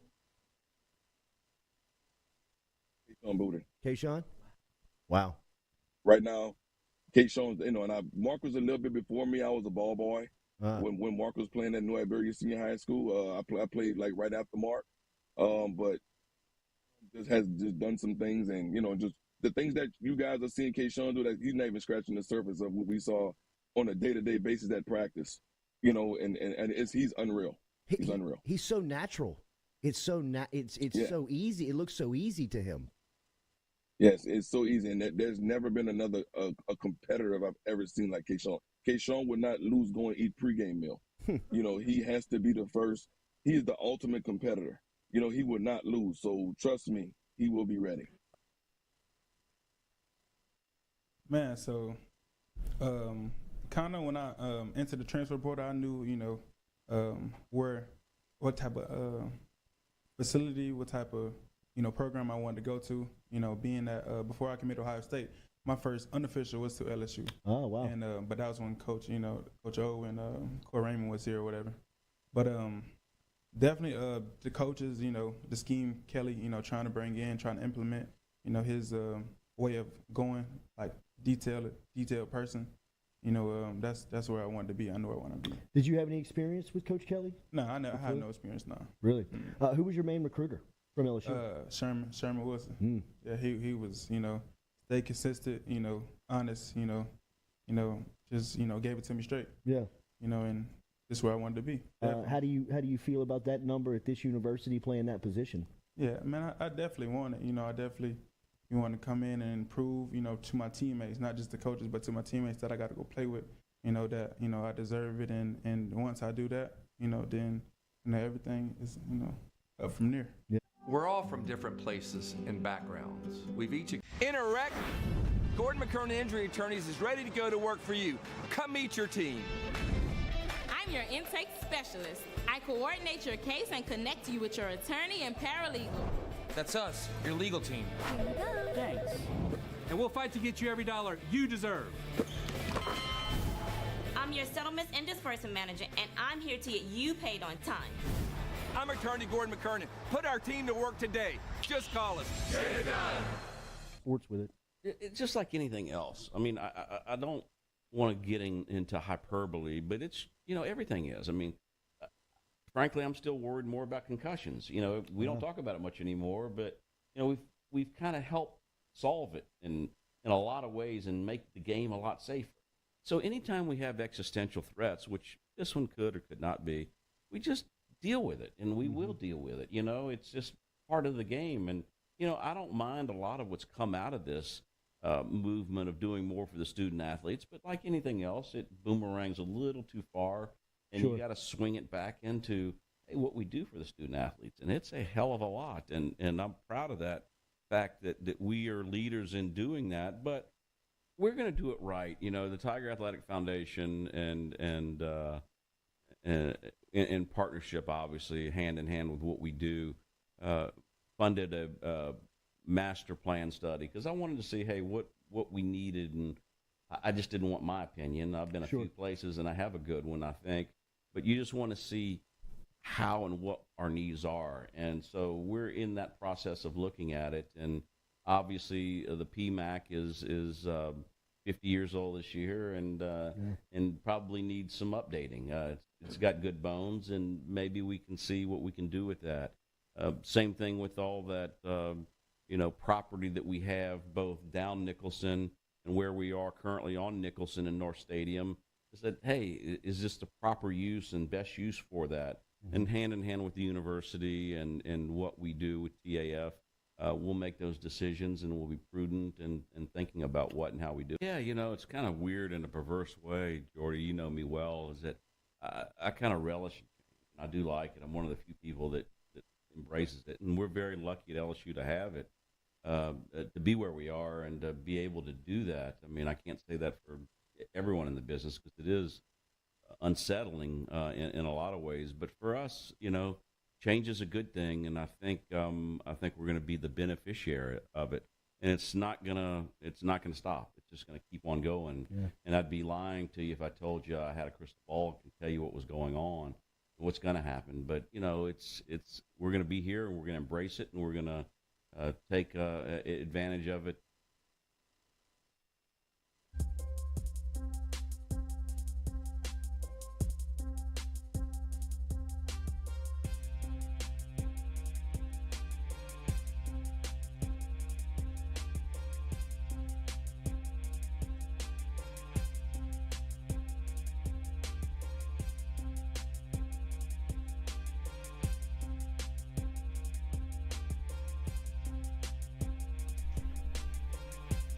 All right, welcome back here to the Jordy Culotta Show, driven and powered by Go Chevrolet, live on this Thursday morning. Hit that like button, share button, comment button, as it has been a quick moving hour and 25 minutes here, as we appreciate everybody for stopping in and coming through. Coach David Brewerton of the Zachary Broncos looking forward to tonight's Woodlawn Zachary game, which will be live on the campus of Woodlawn High School. That'll be live on ESPNU. We'll be bringing you some behind-the-scenes access to life here over the next couple of weeks. The debut episode of Dawn of a Legacy, presented by Bank of Zachary and Lane Memorial Hospital, will debut on October 20th at 6:30, following the 6 p.m. newscast on WAFB. You'll see that'll be the television launch of the project. We will be launching some episodes. There will be 4 in total, 4 episodes. We'll highlight Ricky Collins in one, the LSU commit. We will highlight Eli Holstein, the quarterback for Zachary that is committed to Alabama. We will tell the story of both programs, and then we will obviously show the build-up and the game that will air tonight. So really looking forward to this project. As we said, I think this is maybe something that we could add to the portfolio over here at FM Media for something in the future that we could possibly do, some documentary work, some behind-the-scenes type work, and it has to start with the access. So we cannot thank Marcus Randall, Scott Stevens, and the Woodlawn Panther family enough, alongside Coach David Brewerton, Zachary Broncos, and the community out there, for allowing us the access to really just dive into their programs, man. I mean, we've mic'd up weight coaches, we've mic'd up players, we have been in the locker room for halftime speeches, we've been in the locker room for pregame speeches, we've been in the coaches' meetings with their captains. I mean, it's been some pretty cool stuff to get down on the ground level of big-time high school football in the state of Louisiana and try to bring that story to the public. Coming up here over the next couple of days. Compliments of our friends over at Bank of Zachary and, of course, over at Lane Memorial Hospital. LSU Tennessee coming up this Saturday, as LSU is right now, is it still 3? Mm-hmm. Is it still 3? Mm-hmm. Plus 3. Plus LSU 3. getting LSU 3 getting points. 3 points. They're spotting you a field goal. A home dog here for Tennessee. And look, as this game gets closer, and I feel like I've done the same show every day as this game leads in, but as you get closer to kickoff here, and now we're creeping up on about 72 hours before the game here with the 11 a.m. kick on Saturday morning, the more I feel like that Jaden Daniels really has to perform to stay on the field Saturday. I really do. I think that there is going to be a leash on Daniels that is shorter than we've seen up until this point. And we've seen no leash, right? It seems like Daniels has kind of been able to dictate his playing time by being available. When he's available, he's been playing.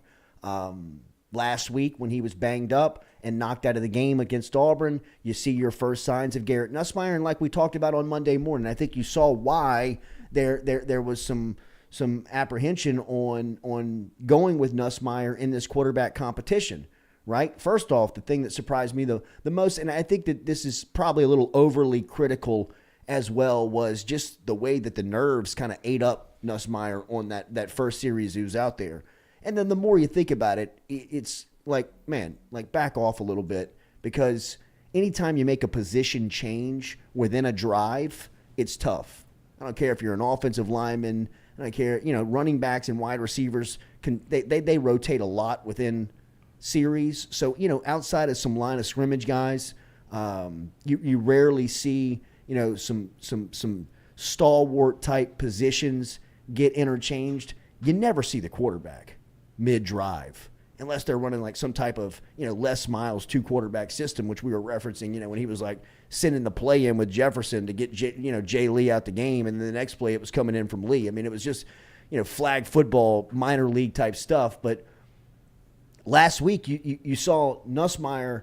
I mean, once he realized, okay, this is my moment, I thought that he settled into the game to a point where you can see why there is a little bit of a draw to him in this case of where LSU is.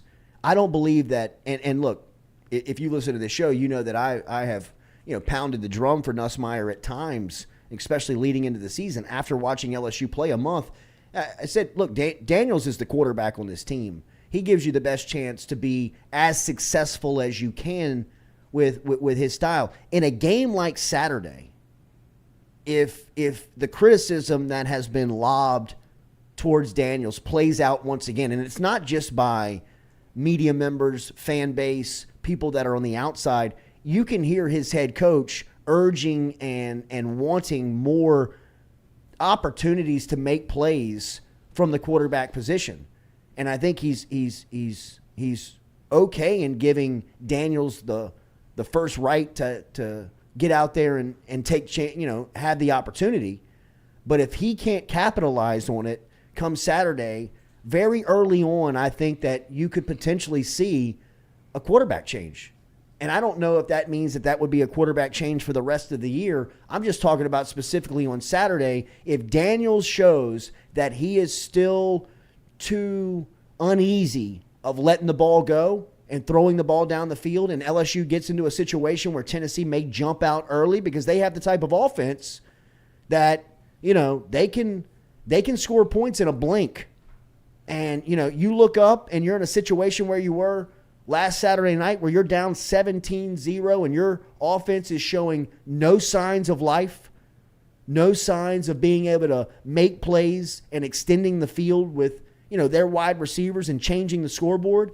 I think that they may go to Nussmeier on Saturday. And I'm not saying that, Nussmeier, once you plug him in, that he's going to guarantee you win the game. I just think when you look at Nussmeier and you're in Brian Kelly's situation, you're thinking to yourself, at least he'll take the chance of pushing the ball down the field and give these guys a shot to make a play.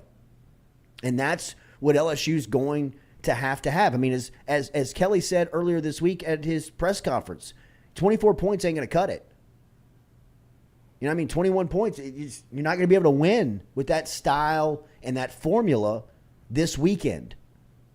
So Jaden Daniels has to come out on Saturday with a mindset of trying to make a play. And trying to make a play with a little bit more risk reward added into the mix. I mean, I don't know how many times or how many other ways you can say that protecting the football is so very important when playing the quarterback position at any level. The first priority and first responsibility you have in that position is that, hey, man, the coaching staff and your teammates are trusting you with a lot. You touch the ball every offensive play.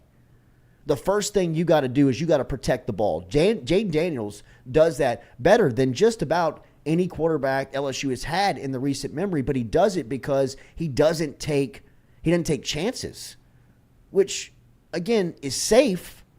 But when you have a team like LSU where all the dynamite, all of the explosive power is on the outside, well, you got to have somebody that can light the wick. You got to have somebody that can put these guys in play. And through 5 games, where's Kayshawn? Where's Jack Besh? Where's Malik Neighbors in open space? Why can't they get him the ball in stride? These are conversations that are not just happening in the public and on platforms like this. That's happening within the walls. That's happening in the coaching staff quarters of, hey, we gotta get these guys the ball. If you want to make it through the month of October, it's not just Tennessee that you're going to have to go toe-to-toe with. Ole Miss is coming in here at some point. You have to score with them, right? I mean, we talked about Anthony Richardson and Florida and what they're capable of doing. He put 430 yards on Tennessee's head. They got the capability of doing it. So they have to find a rhythm of some offense here pretty quick. And if Daniels doesn't show that he's the guy, I believe that you'll see a quarterback change pretty quick. I really do. I think you can see somebody. I think you can see Nussmeier in there pretty quick in the sense of.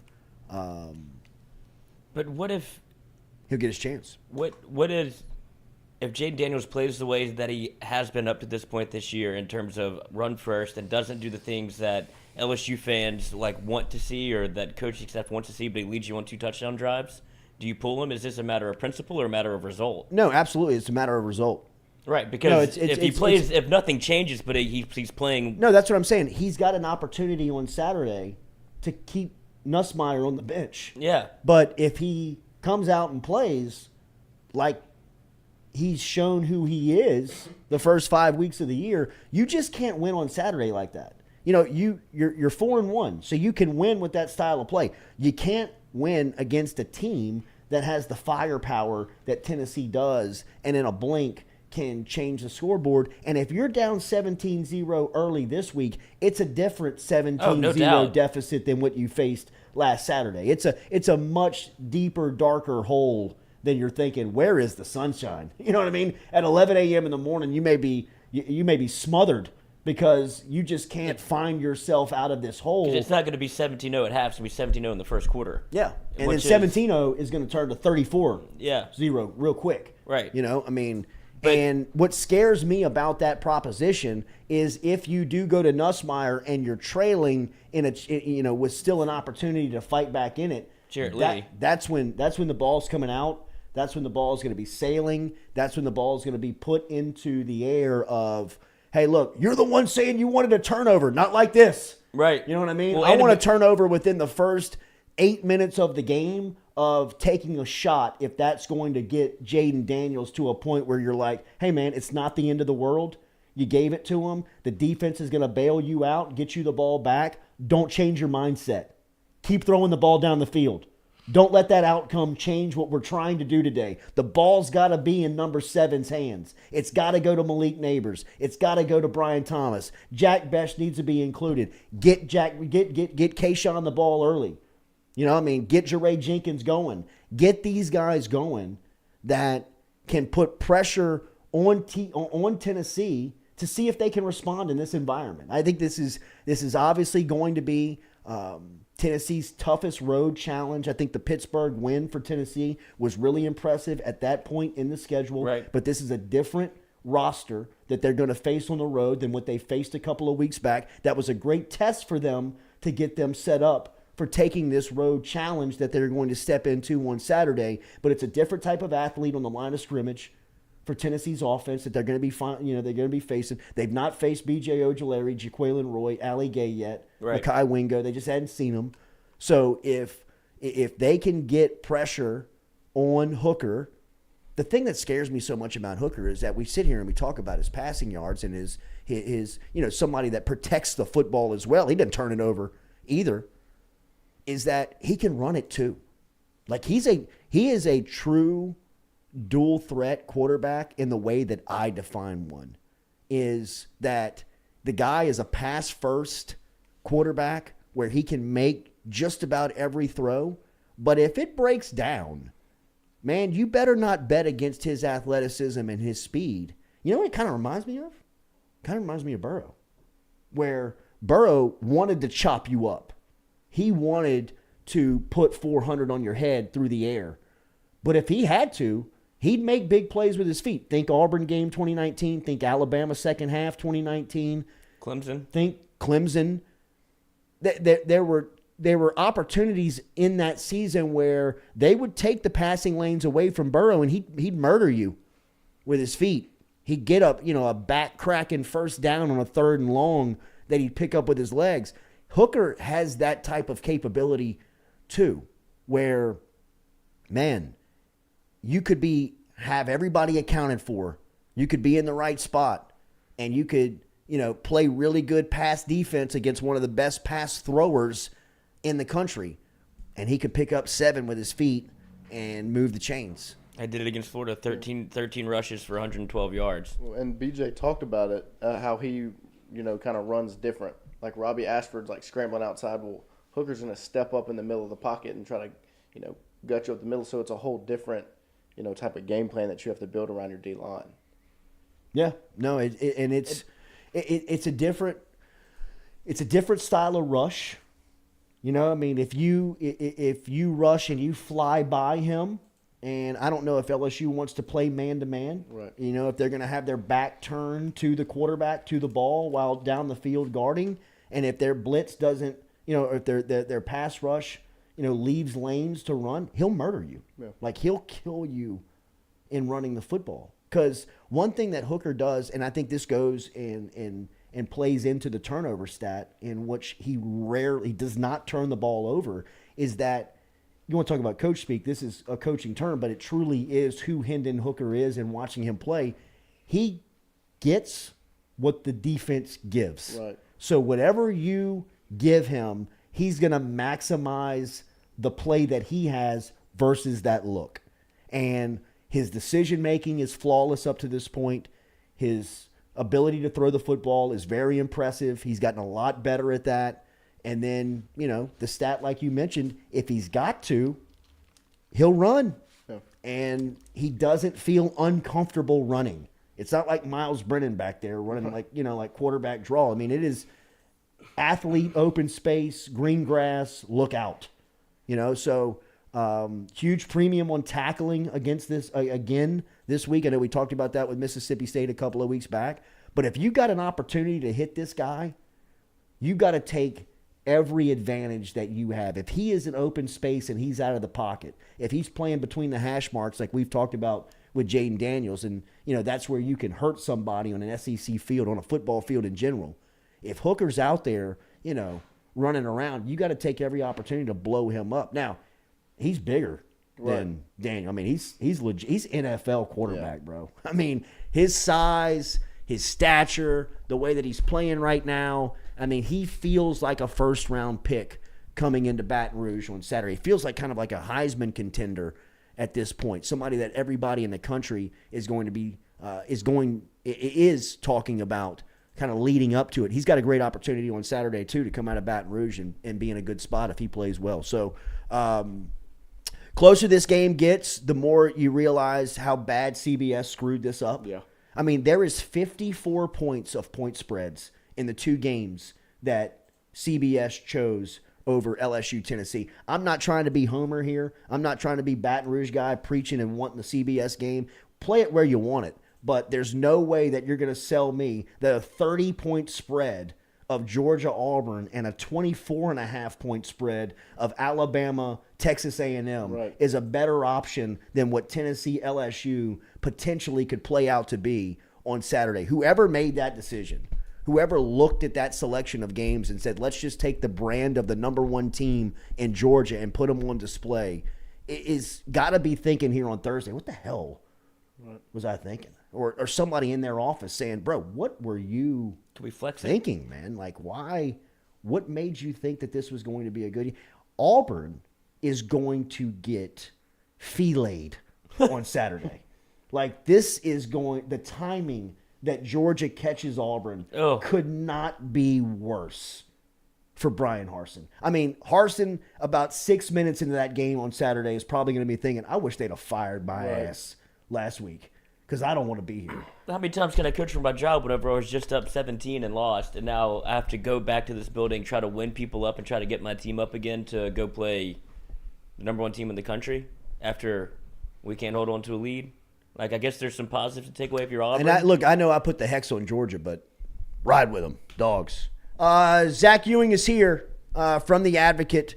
We will talk to him about his trip over to London last week, covering the Saints game. We'll also get his picks, college football and NFL selections next here with The Advocate's sports gamer and betting expert, Zach Ewing. We will be looking at Caesar Sportsbook lines when we come back here on the Jordy Culotta Show, driven and powered by Go Chevrolet.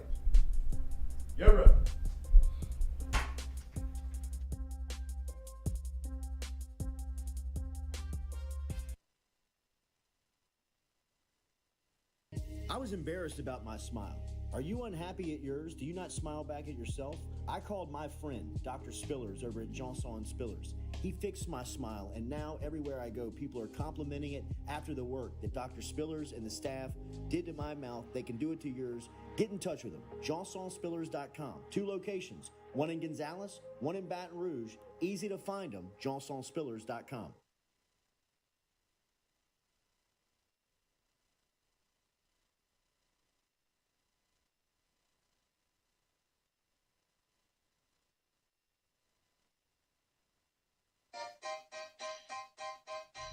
Hey fellas, it's Jordy Culotta for my friends over at Men's Total Health. Guys, do you suffer from fatigue, decreased libido, erectile dysfunction, weight gain or loss of muscle mass, signs of depression, anxiety, hair loss, mental fog, general loss of interest? Then you might be suffering from low testosterone. Go see my friend Mike Roach and his great team over at Men's Total Health, over in Metairie at menstotalhealth.net, online. Stop in and see how they can change your life today. A simple shot and some knowledge from Mike Roach can get you back up, moving with your energy, get your sex drive back, build your muscle mass, make you feel young again. All online, menstotalhealth.net.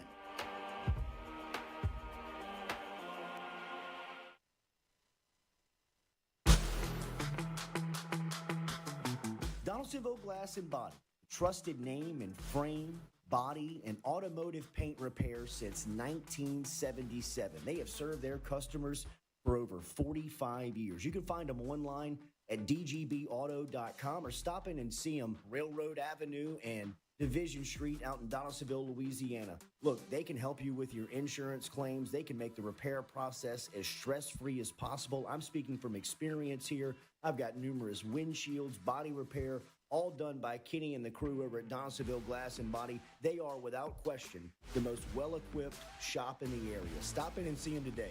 Shop them online, dgbauto.com, or stop in and see the crew over in Division Street in Donaldsonville, Louisiana. Donaldsonville Glass and Body.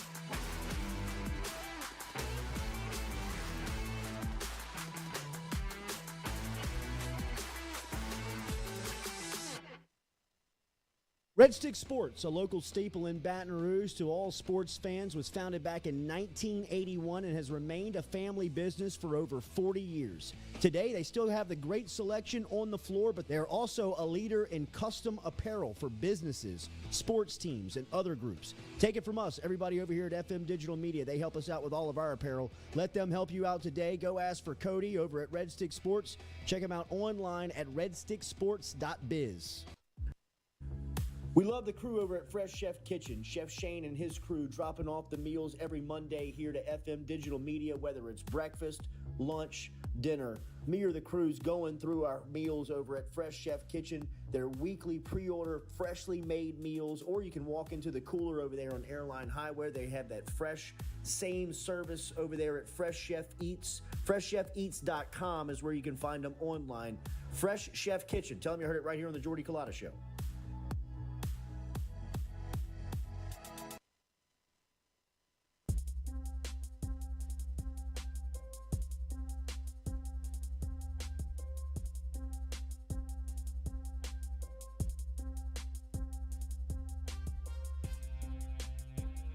Fired, you're fired. Happy birthday to you. All right. Happy birthday, dear Jordy. Yeah. Happy birthday. Can't hear you, Zach. To you. That was the strangest happy birthday I ever heard in my life.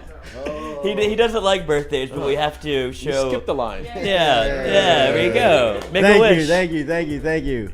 I wish that this day did not happen. Thank y'all, everybody. We have burritos in the oven, courtesy of Iverstein's, Oh, nice. if you want Nice. salty instead of sweet. So shout out to Katie. Obviously, she put all of this together. Of course she and did. she is dreading the fact that she can't make it run smoothly, but I feel like we got it done. So happy birthday, Jay. Thank you very much. Another trip around the sun. Thank you very much. 22 years old. It's That's been a hell of a right. run. Catching up to me. Been a hell of a run. You can gamble now. That's right. Finally came my first place. Zach, make me a winner. Speaking of winnings, we will see if we can't collect tonight with the NFL weekend starting with the Colts and the Broncos. In Mile High, this will be Denver -3. We'll also talk about some of the college football games coming up this weekend, including LSU, which is catching points at home versus Tennessee at 11 o'clock kick on a Saturday morning. We do that with our guy Zach Ewing from The Advocate, one of our favorites, one of our favorite segments each week. Every Thursday, we get the lines and the spreads, compliments of our friends over at Caesar Sportsbook. Make sure that you download the application. You can see the QR code in the top right of your screen. If you use the promo code FMFULL, the letter F, the letter M, full, you can save yourself or go into a betting pattern, which you can risk up to $1,250 risk-free over at Caesar Sportsbook. Zach, good morning. How are you, buddy? Good to see you. You made it back safely. How was the travels? I did. It was a fun trip. Been over to London several times. I have family over there, but this was different, getting to see everything. And the story I'm telling everybody that was so cool was we got to the stadium real early. Like the game started at 2:30 London time. We got there like 9:30 in the morning, and the media entrance wasn't even open yet. Jeff Duncan, the columnist for the Times-Picayune, was there with us, and he had a podcast to do with these Irish guys, and so he had arranged the ride, and we were at the mercy of him. Tottenham is way up north of London. If you don't know, it's like a 45-minute drive from where the Saints were practicing, which is in southwest London. So it's like you had to make your way all the way around the city. So anyway, we get there about 9:30. The media entrance isn't even open yet, so we're just wandering around. You can't really go anywhere with bags there, but we had bags, so we couldn't. We were basically just stuck for an hour outside the stadium. So Rod Walker, another one of our columnists, and I were walking around, and we started to play a game because you start to see, like, yes, there's a bunch of Saints fans there, there's a bunch of Vikings fans there, but you see, it's like the rainbow, fans of every NFL team. And so he said, well, who's the first player we find, a jersey that a fan is wearing of that player for each of the 32 teams? And it took us like 25 minutes to find all 32 teams. And it was like, there are so many different NFL fans there. And some of the ones were hilarious. Like, you get Walter Payton for the Bears. You're like, okay, that makes sense. The first Bucs jersey we found was not Tom Brady. It was Jameis Winston. No clue. Well, wear my Jameis jersey in the Saints game. I'm not buying a new one. I mean, maybe they did have a clue. Maybe that was the game. But the first Bengals jersey we found was Andy Dalton. So maybe people knew, But I was impressed with the, I guess, maturity of the British NFL fan. Like, it wasn't just tourists coming over to watch this game. There were clearly Brits who were NFL fans, and they'll just come to the game because they only get 3 a year, so I'll just go to all of them. Now, have you seen a European football match? Yeah, I have. Yeah, in fact, I tried to go to Tottenham is my favorite club, and I tried to go see them play Arsenal Saturday morning, but the tickets were like £400 for the cheapest, and I finally, I can't do it. But I did see them play at Tottenham Hotspur Stadium in March, and I've seen a couple of other games over there too. So it's a different vibe, but it's definitely cool. So I was going to ask you, the atmosphere in an NFL game compared, was it similar? I will say European soccer games, the fans are just more serious. College football type, right? Yeah, I mean it's less of a party. Not that there's not, although they do have rules actually. Like in the English Premier League, you can drink before the game, you can drink at halftime. You cannot drink during the game because they're trying to stamp down on people who take it so seriously and get all pissed off and start fights in the stands and stuff like that. There's an away section. You can, if you're an away fan, you can only go in the one entrance. You can only go out the one entrance, and it's barricaded on either side because I mean it's serious. But and everybody is sitting there intently watching the game because I mean in a football game, okay, it's what 6-7 seconds of action, and then you get 25-second break, and then 6-7 seconds of action, and then in a soccer game, I mean like people say it's boring and nothing happens. Something could happen that changes the game at any given moment. I mean, if you're not watching, you'll miss it. And there's no timeouts. There's no like real breaks. They play for 45 straight minutes, so you're just sitting there watching like. And so they sing pins and needles. They have their songs and they have their chants and they have things that kind of keep them busy while there's not a lot going on. But I mean, they are sitting on their hands watching the game, and that's a little bit different than the NFL is a little more of a party atmosphere. I'd say. Yeah, sure. All right. Speaking of NFL, starts tonight, Thursday night. Putrid game on paper, but how do we like the weekend? This weekend's card. Yeah, it's not putrid if you bet the under, right? That's just what you hope for. So, I don't know. That might be too obvious for tonight. I think it's 42.5. So I could definitely see like a 21-17 type game. I mean, I do think it goes under. No Jonathan Taylor. Yeah, no Jonathan Taylor. The Colts will play it super conservative. The Broncos are still tripping over their own shoelaces. I mean, like I just don't see a lot of points being scored in that game unless the defenses get involved with the scoring. Elsewhere in the NFL, I actually really like the Rams. I think they're I think it's up to -5 now against the Cowboys. Let's see. Might even be 5.5. It was. I bet it at 4.5, and I think what's happened is the 5.5. Yeah, the Rams have gotten downgraded a little bit because they lost to Buffalo on national TV. They lost to the 49ers on national TV. In between, they look pretty good. They beat the Cardinals. They beat the Falcons. They looked like they probably should look. And then on the flip side, you have the Cowboys, and everybody's behind. Oh, Cooper Rush he's gonna Wally Pip Dak Prescott. Dak Prescott will never come back. And hold on, let's look at who the Cowboys have played. Okay, they beat the Giants. They beat the Commanders. Cooper Rush is doing a good job, but now they're going to LA, by far the best team they've played under Cooper Rush. And meanwhile, LA has. I just think the value got skewed, where that line probably should have been more like 6.5 or 7, and it was 4 all of a sudden. Now it's 5.5. It's going back to where it should be. But I do like the Rams to cover. It's some big spreads. I kind of feel like it's a week for teasers, and I don't say that a lot. But you have a lot of spreads like in the 7 to 8 range. The Bucks are 8.5 over the Falcons. Jacksonville's -7 over Houston, and those are good spots to like. The Packers in the London game this week I think are 8 over the Giants. Chiefs 7 against the Raiders. These are games where if you tease them 6 points, you're going past the 7, past the 6, past the 3, and so all that team has to do is win.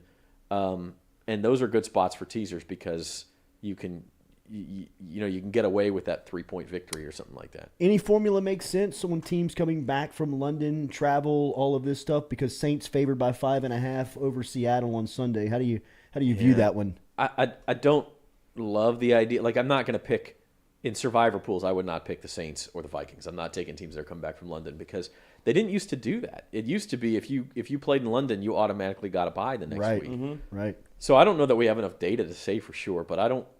We always say, okay, beware of a team traveling to the West Coast 2 weeks in a row or 2 out of 3 weeks or something like that. I mean, how can you not say this isn't a factor too? That, especially like Jameis has a bad back. Yeah. You're gonna sit on a plane for 9 hours on your way back. I don't know that he's gonna be ready to go this week. Speaking of big numbers, there are big numbers all over the college football card, and a lot of the headliners in the SEC this weekend have big numbers next to their name. Anything jump out from a college standpoint? Yeah, I mean, the TCU-Kansas game is it's just a fun game, and I think there's a little bit of value there. again, it opened at TCU -5, and I saw a lot of value. Now it's -7. That's probably closer to where it should be. Yeah. Look, Kansas is a great story, and I wrote this in my picks column yesterday. And I'm a Missouri grad, and I'm contractually obligated to hate Kansas. But I do say they're a great story. They've gotten kind of lucky. Yeah. Iowa State missed 3 field goals last week. Kansas is 5-0. They actually were outgained in 3 of those 5 games. So I think we need to pump the brakes on Kansas just a little bit, and TCU is the best team they played. TCU also has a dynamic mobile quarterback, Max Duggan, just like Jalen Daniels, the other Jalen Daniels for Kansas. I think it'll be a really fun game to watch. It's a shame it's on the same time as LSU Tennessee, but I do think TCU covers that spread on the road, and I kind of like LSU. That's one of those spreads that comes out and you like, what? They're only favored by 2.5 points, but that makes me dig more into it, and you kind of see what's going on. Tennessee is not the same team on the road. They're not the same team against good defenses. Josh Heupel, going back to his UCF days, going back to his days as Missouri's offensive coordinator, has always run offenses that they'll put up 50 or 60 on bad defenses. But you put them up against a good defense, and it's a totally different story. And I think LSU kind of muddies the game up.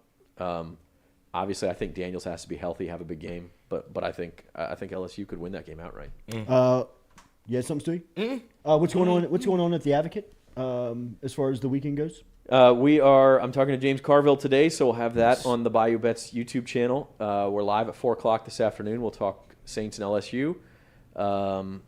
We'll be live from both games this weekend, and then I'm going to Vegas on Sunday. So nice, good weekend. Good It's a Lord, beautiful weekend. Globetrotter, man. Exactly, it goes from London to Vegas. My clock just keeps going backward over there. Yeah. So next Thursday, I guess we'll have to do this as late as we can, so it's not, like crack of dawn early in Vegas. Is it 2 hour? Yeah, 2 hour. So, but 7 a.m., 9 a.m. something like that. We'll see. We have to record Zach next week. Well, alternatively, maybe they're like still going to be awake or just wake up. Maybe a 5 a.m. Yeah, could be good programming. That's the way to go. Could be good programming. Walking through the lobby. Yeah. This place have Wi-Fi.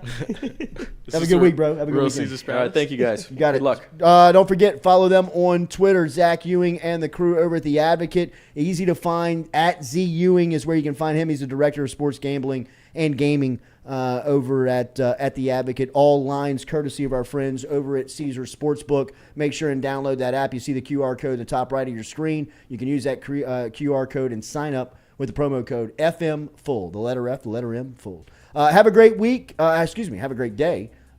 Make sure and hit that like button, share button, comment button, as we'll be back with you tomorrow morning at 7 a.m. Compliments of our friends over at Go Chevrolet. Don't forget to tell Jordy happy birthday if you see him. Go out of your way to do it. Yeah, please. Oh, let's keep it up.